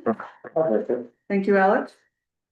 I'll move to authorize staff to initiate contract negotiations with Orsatti Water Consultants and present a final contract for services for board approval. Thank you. Second? Second. Thank you, Dwayne. All those in favor? Aye. And any opposed? Very good. Well, thank you. Well, thank you. Thank I you. look forward to an exciting relationship as we move forward. Absolutely. It will be exciting Oh, yeah. with this group. No, it will be. Yeah, It thank you sounds, very much. an interesting outfit to wrestle with, so. Yeah. Folks have a wonderful evening. Appreciate your time. Thank you so much. Travel safely. Yeah, bye-bye. Our third agenda item is spring flower purchase. And Dennis, is that you? Sure, yes, Okay. so we have a couple of issues going on and we addressed them in the budget recommendation to you, which you adopted, back in the end of September of 2025.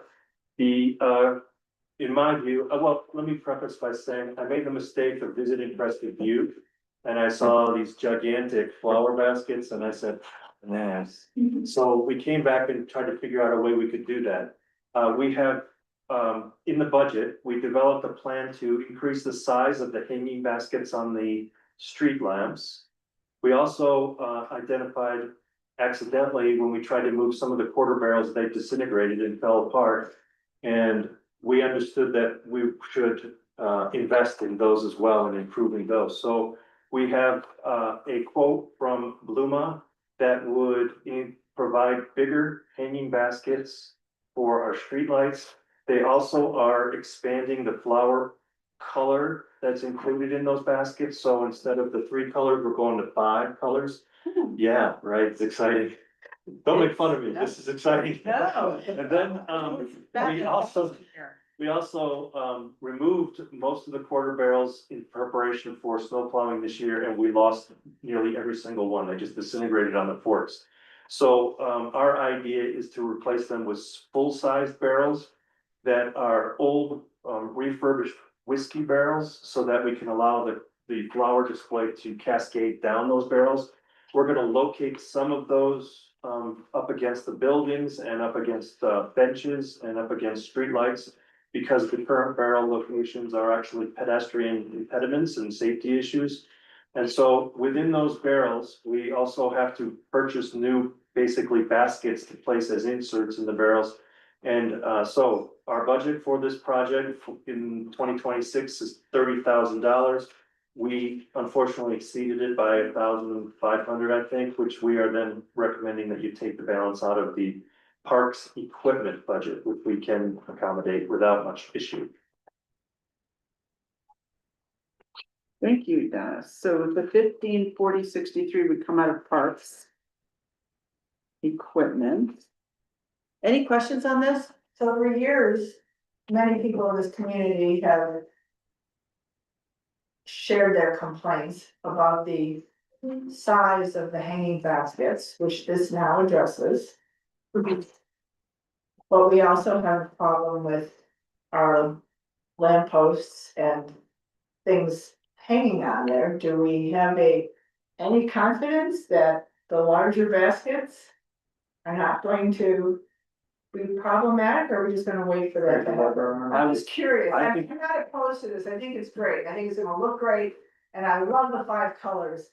But, you know, You just don't want them in the road. Bob has done a lot of work with Road and Ridge to reinforce most of those light posts. I know there's a couple. They might be done with all the heads too. They did the hanging parts and then they also reinforced the Cobra heads. So have we taken that into consideration, have we given that thought? Yes, and we did some testing, so Is Bob it- and Kevin, Okay. no, I didn't, Bob. I didn't weigh enough. But Bob and Kevin did go out there with the new basket size and estimated weight, and they tried to see how it would work, and they're very confident they tested and it'll be fine. Yeah, we're very worried about that too, and considering the wind, Oh, that yeah, was a big concern. It's For sure. really windy in June. right. Well, some Still. I have been here for a year, my first year here, and there hasn't been a single day without wind. Oh, yeah. Just get Georgia down. Yeah. There's the ways. It's a gentle mountain breeze.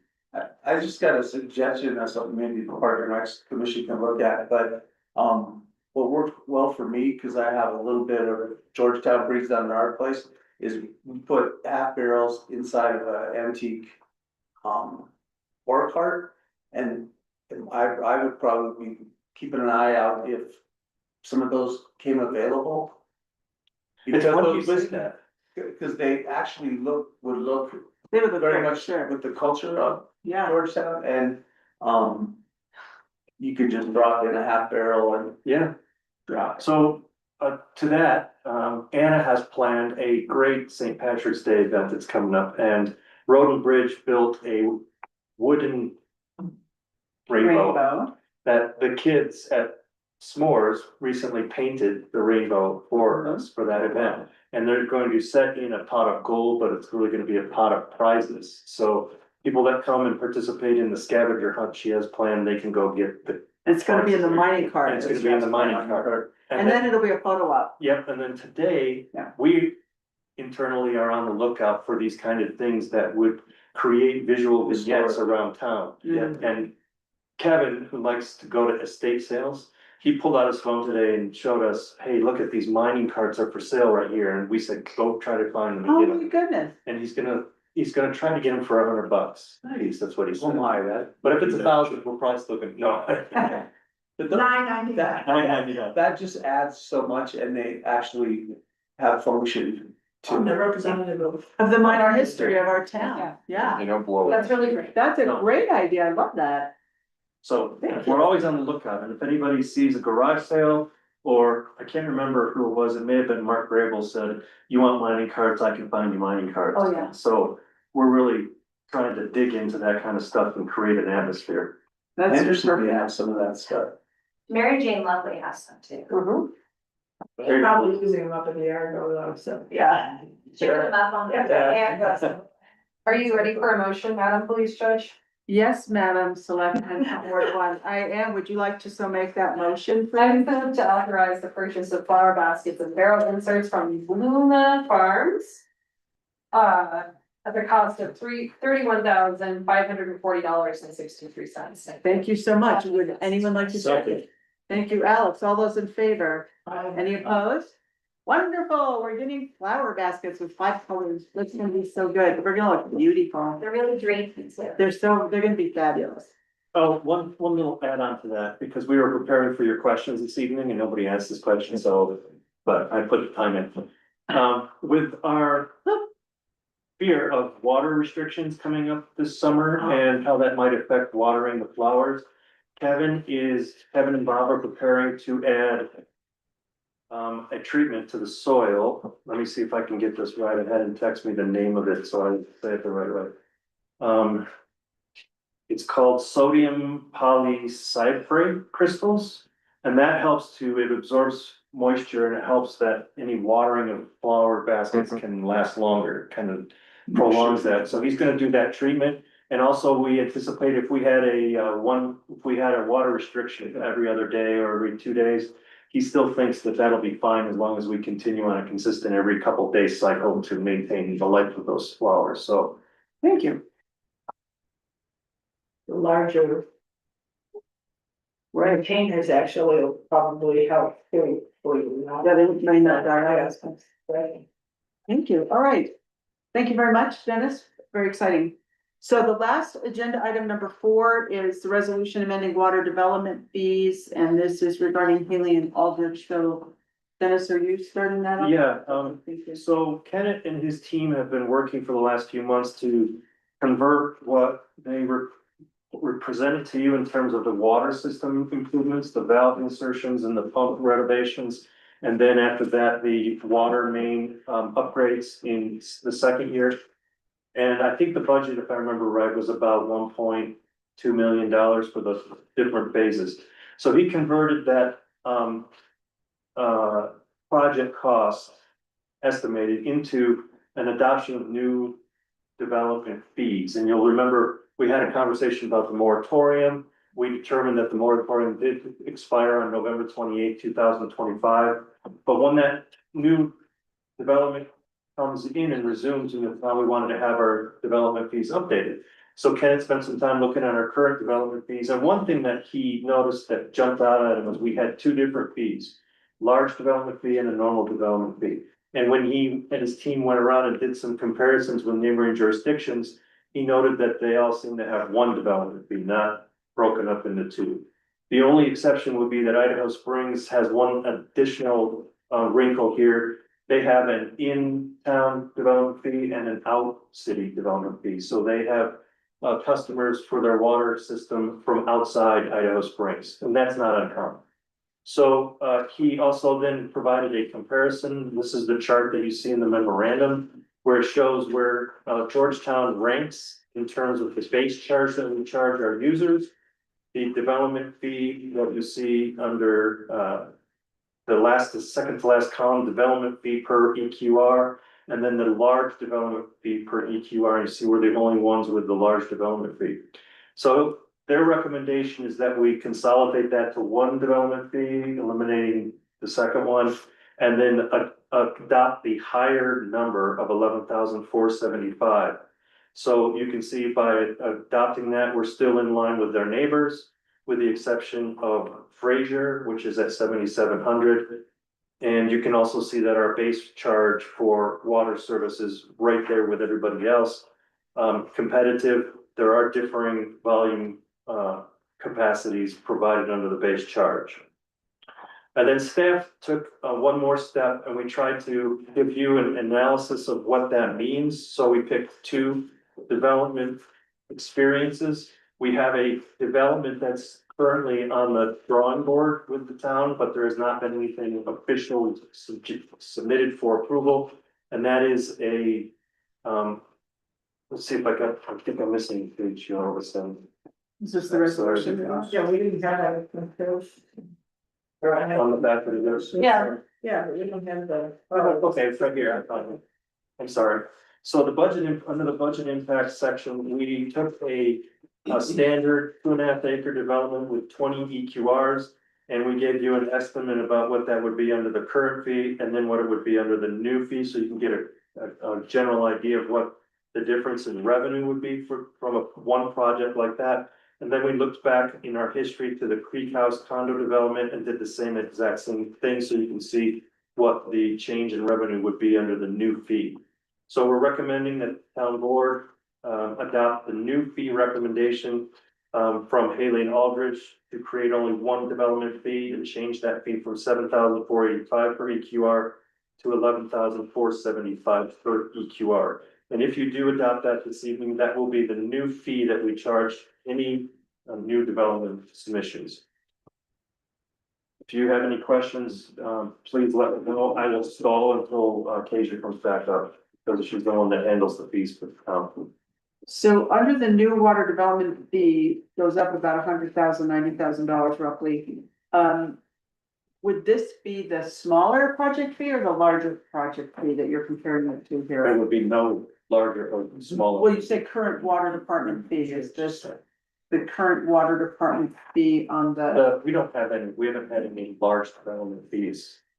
okay, so that's just the regular, okay, very good, thank you. Do we have anybody in the pipeline right now? Not yet officially. So we had a number of inquiries during the moratorium and we explained that they could not submit any application until the moratorium was rescinded in November. And so now they are gathering all of their information to submit to us officially.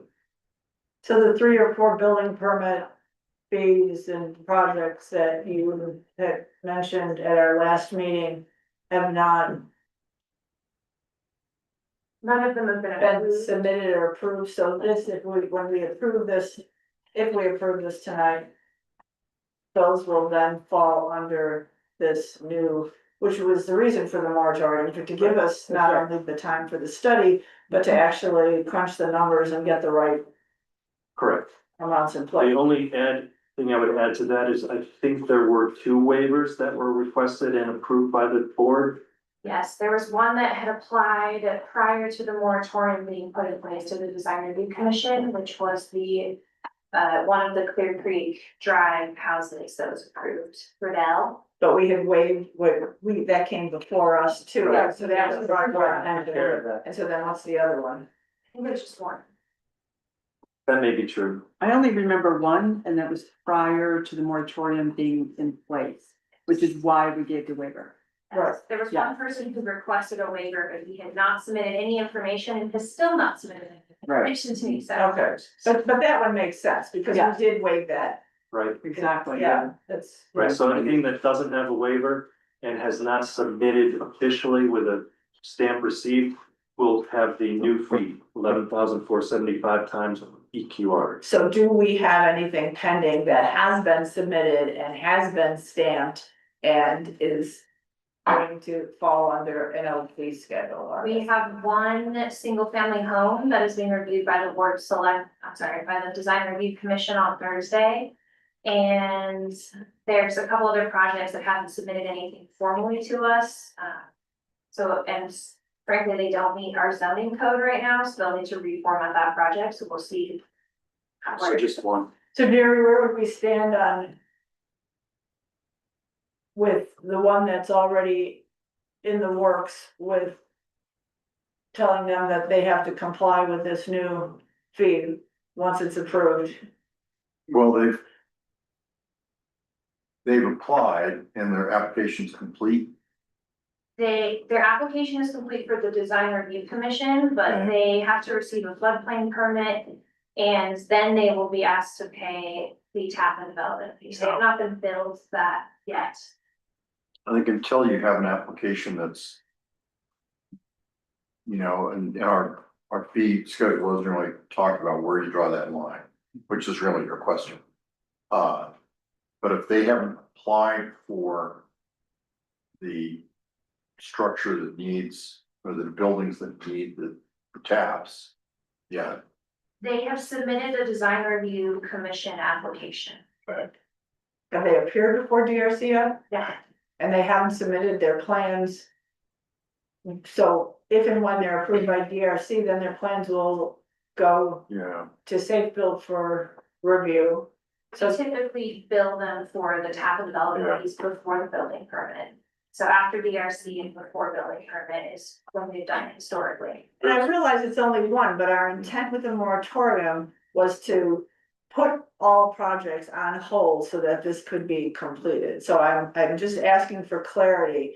If this one, thankfully, there's only one, Right, going to be held to this new fee if in fact we approve this in the next. because really it should be in moratorium right now, right? Well- In terms of the building permit. Can I say something real quick? Because the last time this happened that we raised it, basically how the last staff mentioned it to me was because I paid the new fee. Up until you get the opportunity to pay for that, that's your building permit. When I went to pay for the building permit, it had gone up. I was already through DRC, and to be fair enough, like, that's the new fee, that's what I'm gonna pay. You go to the gas pump, if it goes up, they pay more. You know, I mean, like, sorry, you should have got it yesterday, I don't know if that's necessarily true. I would charge them. When I go to pick up my building permit, because you guys are, you know, the town's putting the prices on there, my permit fee, the tap fees and all that. So if we choose to pass this tonight, that's the new fee. Well, We also have a $350,000 water project that has to be paid for. well, exactly, no, and I'm asking, I want us all on the same page here and say, this Yeah. gets passed. Right, And from this moment Yeah. forward, wherever you are in the process, this is a new this is fee the fee. until, you know, we change it. So I don't want that to be a gray area. I want it clear for staff. When that person comes in and whether they're happy or not about it, you know. Well, if it's the building, no, they're not, they're fine with it, they're expecting it. I would also That was say why I did the that moratorium. the Lakeview Flats Phase 2 is going to need to purchase additional taps, and so they will also be subject to To this. the Correct. development. Yes. Okay. Thank you. They're paid for taps already that they Maybe have. it's not. For some are under the old fee, but now that they have to have more taps, they're gonna have to pay the new fee. So the additional taps will Yep. fall under this new structure, fee structure. No one gets grandfathered in for the. So, The waiver we applied to the Riddell property was to allow them to continue with the design review. Like, they got to do the process because they were stopped from doing it right as they had applied, so. so that 350,000, we're hoping this one will pay for that, but then. The only thing I would say is there's a statute on impact fees. And the statute draws a temporal line, as it should, you know. When you change your fees, here's where in the process the new fee can start. And it's a matter of sort of reliance of the applicant at the time they apply. But it really depends a little bit upon what the application process looks like locally. We have DRC, other jurisdictions don't have a thing except building permit, right? So the only caveat that I'm asking you to allow me to apply is to dig that statute out and sit down with K and Company to make sure that we're compliant with the statute, where the statute draws the line, and as that applies to the Lakeview Flats and our internal land use building permit process, because the statute isn't written with everyone's process in mind, so you have to figure out, okay, where does it fall? And I'm happy to do that. But of course, going forward, this is taking the long view, that new fee will continue to get paid. Yeah, because nothing's been sent to Safeville for plan review yet, correct? Or Lakeview Flats, Or just a single family? Nothing's moved forward. So, only the design review, Perfect, and that's true for both of them, so. perfect. Because Lakeview Flats, we've been working with them obviously on the housing, CHAPA grant, so. Yeah, because I see that would be, if you already paid a partial permit fee, it would be kind of tough if you raise it. Yeah. Yeah.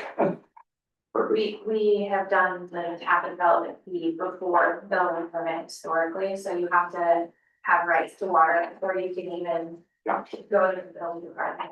So the moratorium was not tied to the issuance of new fees? No, Okay, so the moratorium's over. expired on November 28th. Thank you. All right, any other questions on this? And so there is a recommended motion in your packet. Would someone like to make that recommended motion? Sure. Okay, Rich? I move to adopt resolution number 6, series 2026, establishing a new water development fee of $11,475 per EQR, and eliminate the current large development fee. Thank you. Second, Dwayne. Thank you very much. All those in favor? Aye. Any opposed? Thank you. All right, that is passed. Resolution number 6. And now we will go into reports. I had just a couple of quick things. Dennis had organized and connected with Lake Loveland Ski Area, which was spoken about in the past, and Colorado Ski came to Georgetown this past Sunday, Monday, I think it was, to have dinner, to stay in our town here. And there were 3 skiers here from London who came with Colorado Ski as a result of Loveland Ski reaching out. So they ate here in downtown, and they stayed at the Clear Creek Inn, and they had a blast.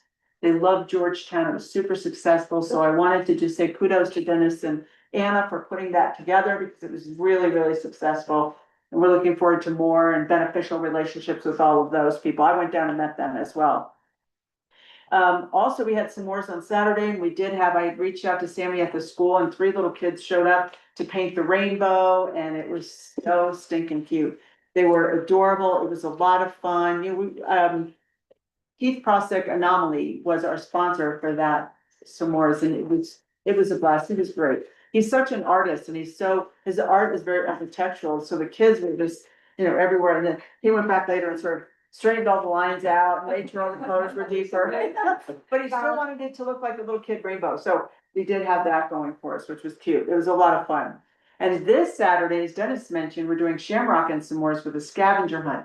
So there's gonna be a photo op at the mining cart. It's gonna be great, and so I hope everybody turns out for that. That's being sponsored by Grizzly Creek Galleries. So that's coming up. Many of you might have listened to the Board of County Commissioners meeting on March 3rd. And there was a conversation at the end of that meeting regarding the lodging tax and, our town and how we don't pay the lodging tax to the county. How does that affect the child care scholarship segment? How that lodging tax is split out. So I was at the mayors and commissioners meeting this morning. That came up again for conversation, and there was a robust conversation around it. And so we are looking for ways we have families here in Georgetown who benefit from that scholarship, and to the tune of $27,000, which is great. And I don't want those kids to lose out on the opportunity to benefit from a scholarship, even though Georgetown may not contribute directly through the lodging tax to that scholarship account. So this board will be hearing more about it, but I just wanted to bring that to everybody's attention. If you have any questions, you can talk to me afterwards, and we can, gather data and to do all of that. So that happened. And, that's it for me. So starting with the Board of Selectmen, Amanda, we can start with you. I have nothing to report. All right, very good. Thank you, Dwayne. Casey, were you able to make that meeting yesterday? I did make the meeting yesterday, it was a Awesome. little chaotic, it was on Zoom and I was traveling and I got stuck in traffic, but, Thanks for covering. yeah, no, it was, we interviewed a finalist in executive session, so I can't talk about it too much, but, we're excited, I can tell you that, so. That's I have good. a question. This actually is prompting, just, so where are you guys at in that? Like, I mean, obviously you interviewed somebody and then. I know you can't talk about it much, okay, I can't really ask. But they have an attorney. Motion in open session to declare them the finalists. Okay, thank you, that's, okay. And you have an attorney as well, right? Yes, This one, but there's an Joe offer Rivera out. is only, we interviewed attorneys. Okay. I don't thought I know had heard at the meeting this morning that one was maybe within Select- your, the lens of the authority. I like hung up on accident Whoopsie. at one point, like after we came back to the regular session, so. No worries, I was just I don't asking. want the It's attorney, fine. I know we made a motion to declare, Yeah, Finalist. our finalists, yes. Like, can I tell you? I'm the sorry. name? But anyway, yeah, so you asked where we're at with that. So we have a finalist and we also appointed 2 at-large members to the board, which is something that we were putting off for a long time. I have not heard confirmation, but I believe that Silver Plume also appointed Lindsay Hazen last night to the Housing Authority Board to be their representative. At least that's what I heard was on the agenda and I'm positive that they would have done it, so. Yeah, so that's where we're at. Jennifer Kermode has provided us with some really excellent, like, phased goals and, what's the right word? We had a whole work session on the word that I'm looking for, Implementation. it'll come later, things that we want to do, and, we have like an interesting tool that will help us evaluate projects, some of this right now, since Centennial Opportunity Fund is engaging with us on a home ownership grant program, which you've seen one version of already at this board, but it's now coming back to the Housing Authority. So we're evaluating that project and things are definitely moving along. I think once we have staff that can actually like work on it, not twice a month, but like regularly, and like Jennifer Kermode does a lot, but she's just a consultant, we're not her full-time project, so that's gonna make a huge difference. And Thank I you. also I'm excited about this person because they are local, so that's like something that is helpful as far as like accessibility and I think odds that they will stick around, so. It's really cool when you know your voice like that, Dwayne, for these. I'm sure I'm using my voice as I talk. Well, he kind of like, I thought it was ventriloquism. Yeah, that's nice. Amanda, did you have something? I was going to suggest, in light of some of the conversations that had occurred we can push this conversation to the end of the meeting if you would prefer, but maybe we schedule a work session with our I think we do. our commissioner, Yes. who directly represents this district, Right. because there seems to be some confusion about how we fund things. That's why I brought up the Housing Authority and our direct contributions financially, and so. This was all, I'm sure, that's why I didn't say it, and I was like, I can't not say it, so. No, I think it's good because I think we actually have to go there and I think the board should have a work session and then decide and discuss among this board what the status is of all these things and what this looks like, and then have Jody Hartman Ball come, who is our representative from this part of the county, to come and speak to us, because I think it's a very important topic. And there's misunderstandings and misconceptions and also ramifications that are happening. Yep. That are very interesting, to your point. Thank you. Yeah, absolutely. So is that a direction of staff to organize a work session inviting county commissioner? No, I don't think we should invite the Not yet. county commissioner first. I think we need to have a work session to talk about what this board knows and understands, so we're all on the same page. I think the only thing that needs clarification though, and maybe this is some fact finding ahead of time, is there seems to be this weird misconception about what we do and do not fund and what we participate in. And I don't think it's accurate or fairly portrayed. And that's So why I we're think- talking cryptically though, and not everyone has had the opportunity to listen to what they Right. had discussed, so. So this is, Let's take this back to the appropriate meeting, I'm sorry, I don't. No, No, you're fine. you're good. I just wanted to bring it up because I thought it was important that it was out there. Oh, yeah. that we And have it's that- about the that we lodging have that work- tax. that work session, right, it's about because the it lodging. also pertains to this. No, I realize that, but we've got a couple members who haven't. but- Understood. So I think it would be worthy for a work sessions for this board to all understand how the lodging tax works, what we do with it, what the county does with it, where the gaps are, if any. So that would be a good thing for us. We have a new selectman. Yeah. Yeah. Catch him up, That's get him right. up to speed, Come fast. on. Okay, Oh, Alex, bingo night. I'm sorry, you good? Come to bingo night. Alex, do you have a report? No. Okay, thank you. And Rich? No report. All right, and Mary? Couple things. So Rich and I actually do have a report, Yes, we you are, Get together. yeah, you wanna talk about it? Go ahead. Okay, you can go, we can go back, I'll ping pong to you. No, go ahead. So right now, we're planning on March 31st. Mhm. It's Tuesday night, so non-board meeting night. And the location is still TBD, but we do have contact information, I'll share that with you, to have it at the condos in the little common room or whatever. Rich is going to, or have you already reached out to Jeremy? Until we have that location. Okay, I didn't wanna confirm that. okay, so our Today, our hopes after the presentation last week, with fire mitigation and everything, that we would invite the fire authority to just kind of give a brief overview to, whoever shows up, just to kind of have a heads up. I think it's a great program that they're gonna be offering, and to just get that conversation going, among other things that we would, just talk about as far as our Ward 1, so. We're almost on track with that. Thank you, man. That Dwayne and I have met with Dennis a couple of times regarding the town admin evaluation process. And we're pretty close to wrapping it up in a pretty little bow and putting it out there. We have all agreed that we are going to be looking for staff input. We are going to look for appointed commission member input. And then, of course, it'll go to the Board of Selectmen. We also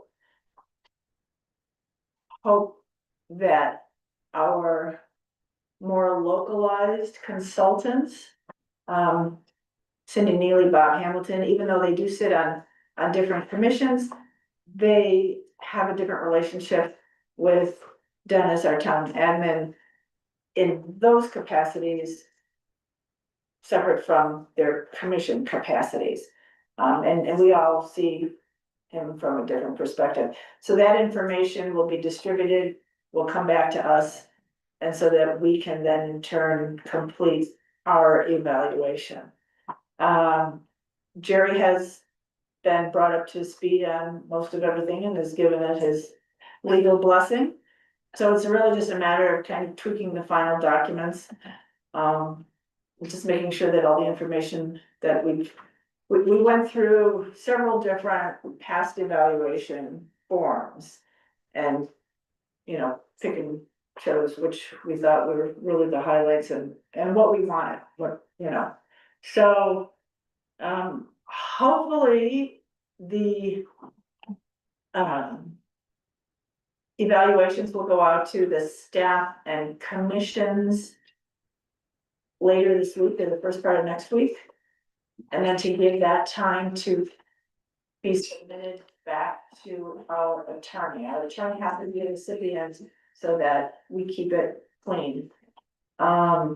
And then once that information is all gathered, then that can be shared with the board and the police judge so that we can then in turn complete our evaluations on Dennis. And then we'll all come together in a kumbaya moment in executive session, because this is protected and privileged, sometime in April, and complete that process.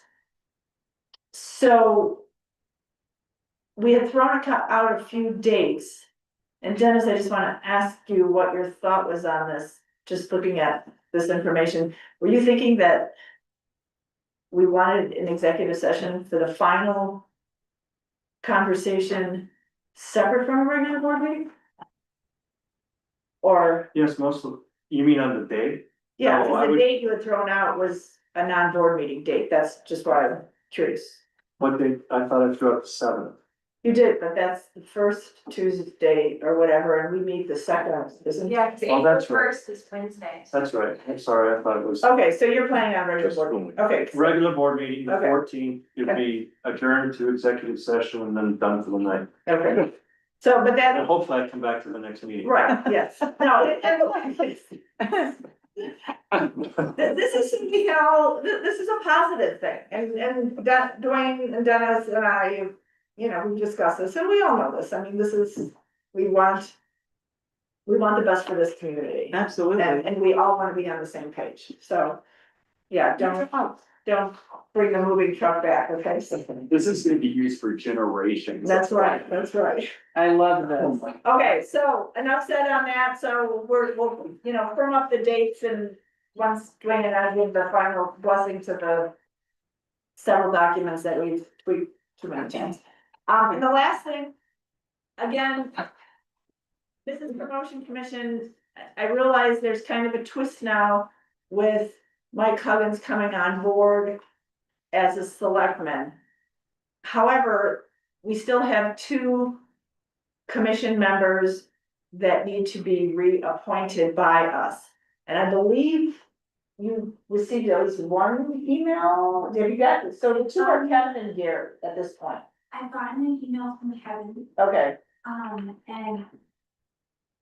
upon review of the previous minutes, I believe that the process is that the EPC has to they don't, however, the letter and then it comes to you guys for official appointment. they don't, however, we did act upon that, just to cover that at the last BPC meeting, but I know that timing is.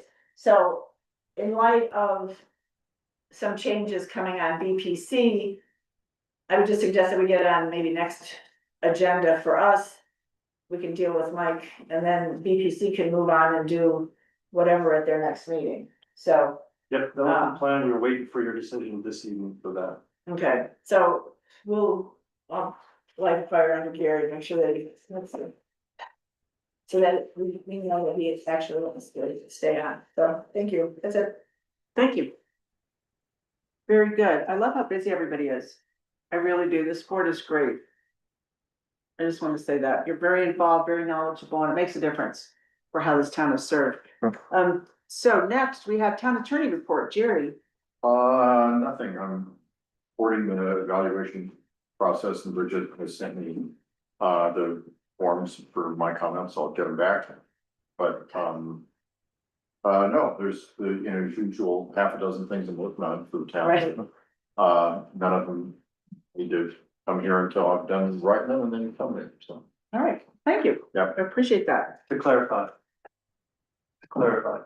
The link that Bridget sent you was so that you could receive all of the survey, the evaluations. Yep. But you still will be receiving your own evaluation to give me top dollar points. That, okay.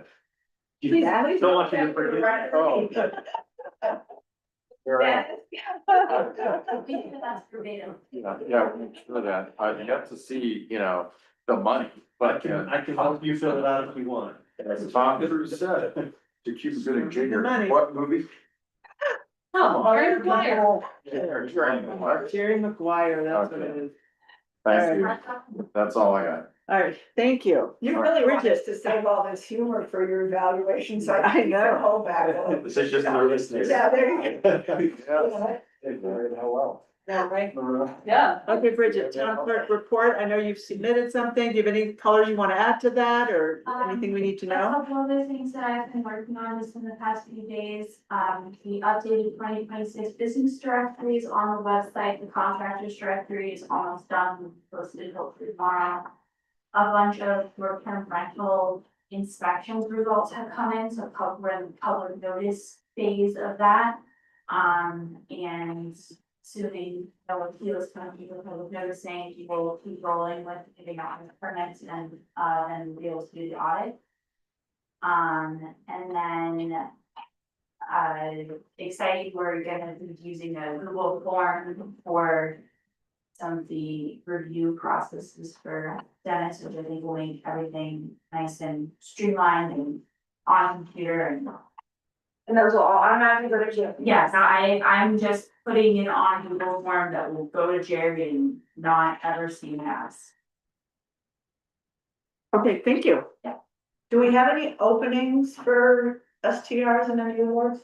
That's what so once the public notices are complete and I'm able to give out the permits, I'll have final counts.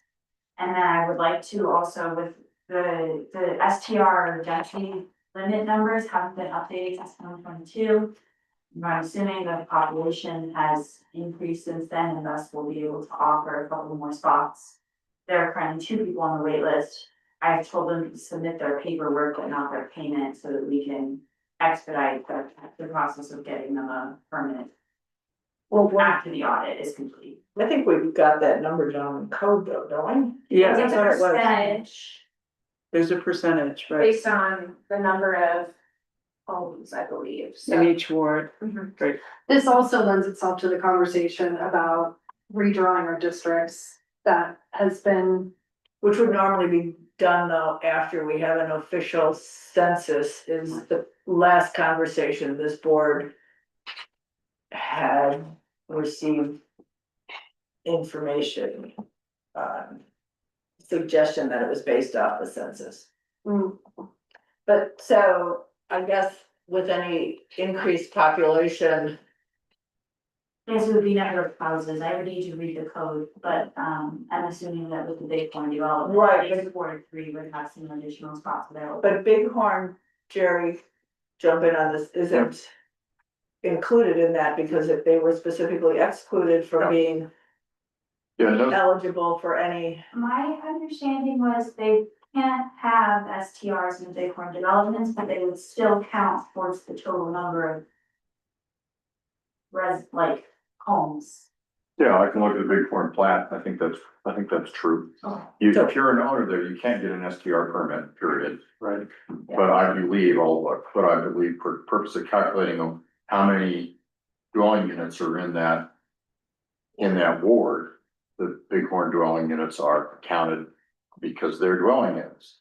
That just establishes the number as against which you apply the, what is it, 7%, yeah. 7.575. I don't know, the last time it was like, you had 20 and 19 of 20 were filled the last time we had a report on it. I think that's what I remember too for Ward 3. Ward 3 was pretty full. Ward 3 is every ward still has spots, very limited, except for Ward 3. Ward 3 has a waiting list of kids.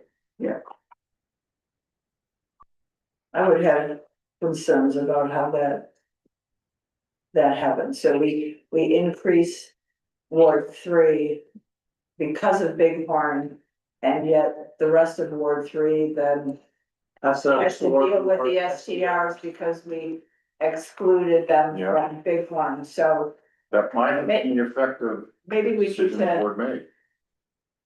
let's make sure we stay on top of that before. The board can definitely direct staff to say, hold on those applications until we have a chance to discuss that. Because if it is a concern, I think I'd rather have it worked out ahead of time than have staff keep moving along. Oh, absolutely. Yeah. So what we'll do is once, Bridget has recalculated the number, if there's a change, we'll let you know. If there isn't, then we'll just keep going, right? But if there is a change, then you can put a pause to it and we can talk about it. Is that fair? Is that what you would like? Okay. Yeah, you're free to adjust that percentage and to adjust sort of how it's calculated. It's a pure legislative determination. It's not some quasi judicial thing where there's some kind of additional standard. So you're free to make adjustments to, as I say, the number and how it's calculated based upon special conditions that you feel are important. I'll make sure of what I've said, which is, I know STR is a big one, clearly, but I'm pretty confident I remember the dwelling units are just the dwelling units, they're in that ward, so they count toward the number. I don't think we looked at it under that perspective. Yeah. I think that's what it says, Oh, but it may. yeah, you're welcome No, to, yeah, but I think Mary. That's why we have pens. yeah, you're welcome to. In retrospect, say, we want to have some subtlety around the Ward 3 numbers because of that. I look forward to the town attorney report in the upcoming. I'll make a oral report on same where you won't gotten it by in writing. I know where the answer is, and it'd be easy for me to tell it to you. Thank you. Yep. Thank you. All right, Q, town treasurer report, you have one submitted,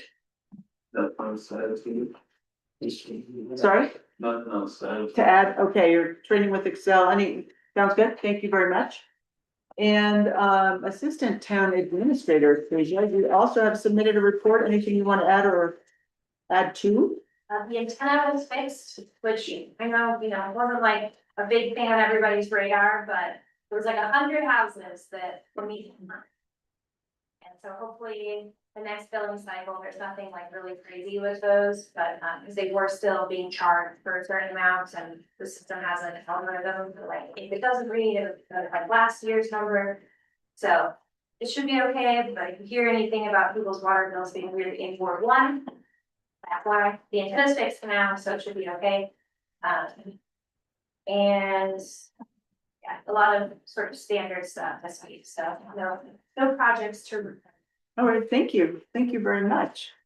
And Dennis, town administrator, Thank you, just a couple of things, met with the lighting company this week to provide the town with an overall decorative permanent lighting plan, and so that will be coming to you sometime. He's kind of slow, so it'll be maybe a couple of months, but the intention would be to map out where we can build up our permanent lighting like along Argentine, both sides of the roundabout, and in targeted spots in the 6th Street area. They have some wonderful ideas for updating our Christmas lighting. If I haven't shared yet when we were putting up the garland across 6th Street this year, we noticed a lot of wear and tear and there were a lot of old garlands, so we had to look at updating those. They have some really extraordinary ideas like lighting the big pine tree in City Park. And I was okay with that. I thought, okay, I'm gonna get pushback on that. But then they said, if you do that, you will have the largest outdoor Christmas tree west of the Mississippi.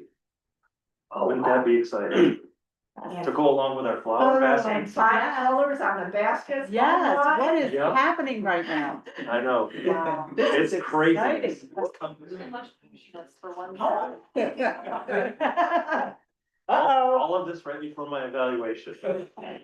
So it's hard to be perfect. Part of the strategic planning. Yeah, Incredible timing. I wanted to let you know that we were blessed with Creighton's presence today in the office, and Creighton came in because they're moving forward with park construction.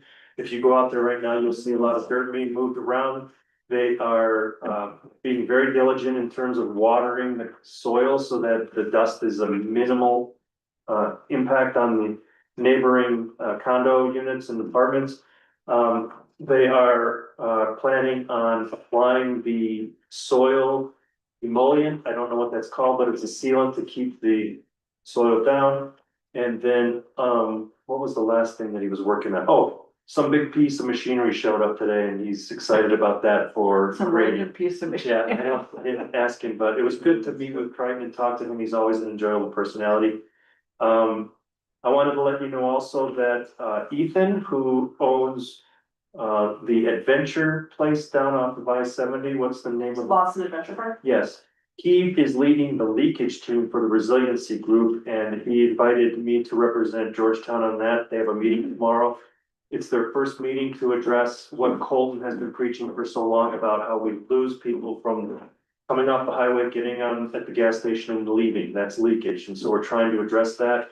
And then I also wanted to mention that the BPC did take up the issue of the temporary STR project. I don't know if you remember that discussion. They took that up, they discussed it at length. And then they decided that they wanted to put it on hold and not pursue it further. So you won't hear about that for a little while. If the group wants to address it, we can bring it back up, but right now the BPC, there were just too many questions and too many negative impacts they thought on the existing lodging businesses in town. And it was gonna take some effort. So am I portraying that about right, or? I don't know if I should say, because I may not be on BPC from our, so therefore, I will. Okay. So I wanted to update you on that. So in case you were wondering what was happening with that, it's been kind of set aside for the moment. Good. Okay, thank you. Thank you very much. Any other questions or comments or reports? Does a member of the audience have anything that you want to No. jump in, even though you had it up? Okay. So He's enjoying all of this energy that Cindy talked about. Very I exciting. do have one comment. Yes. I know. Alex would like to make a comment?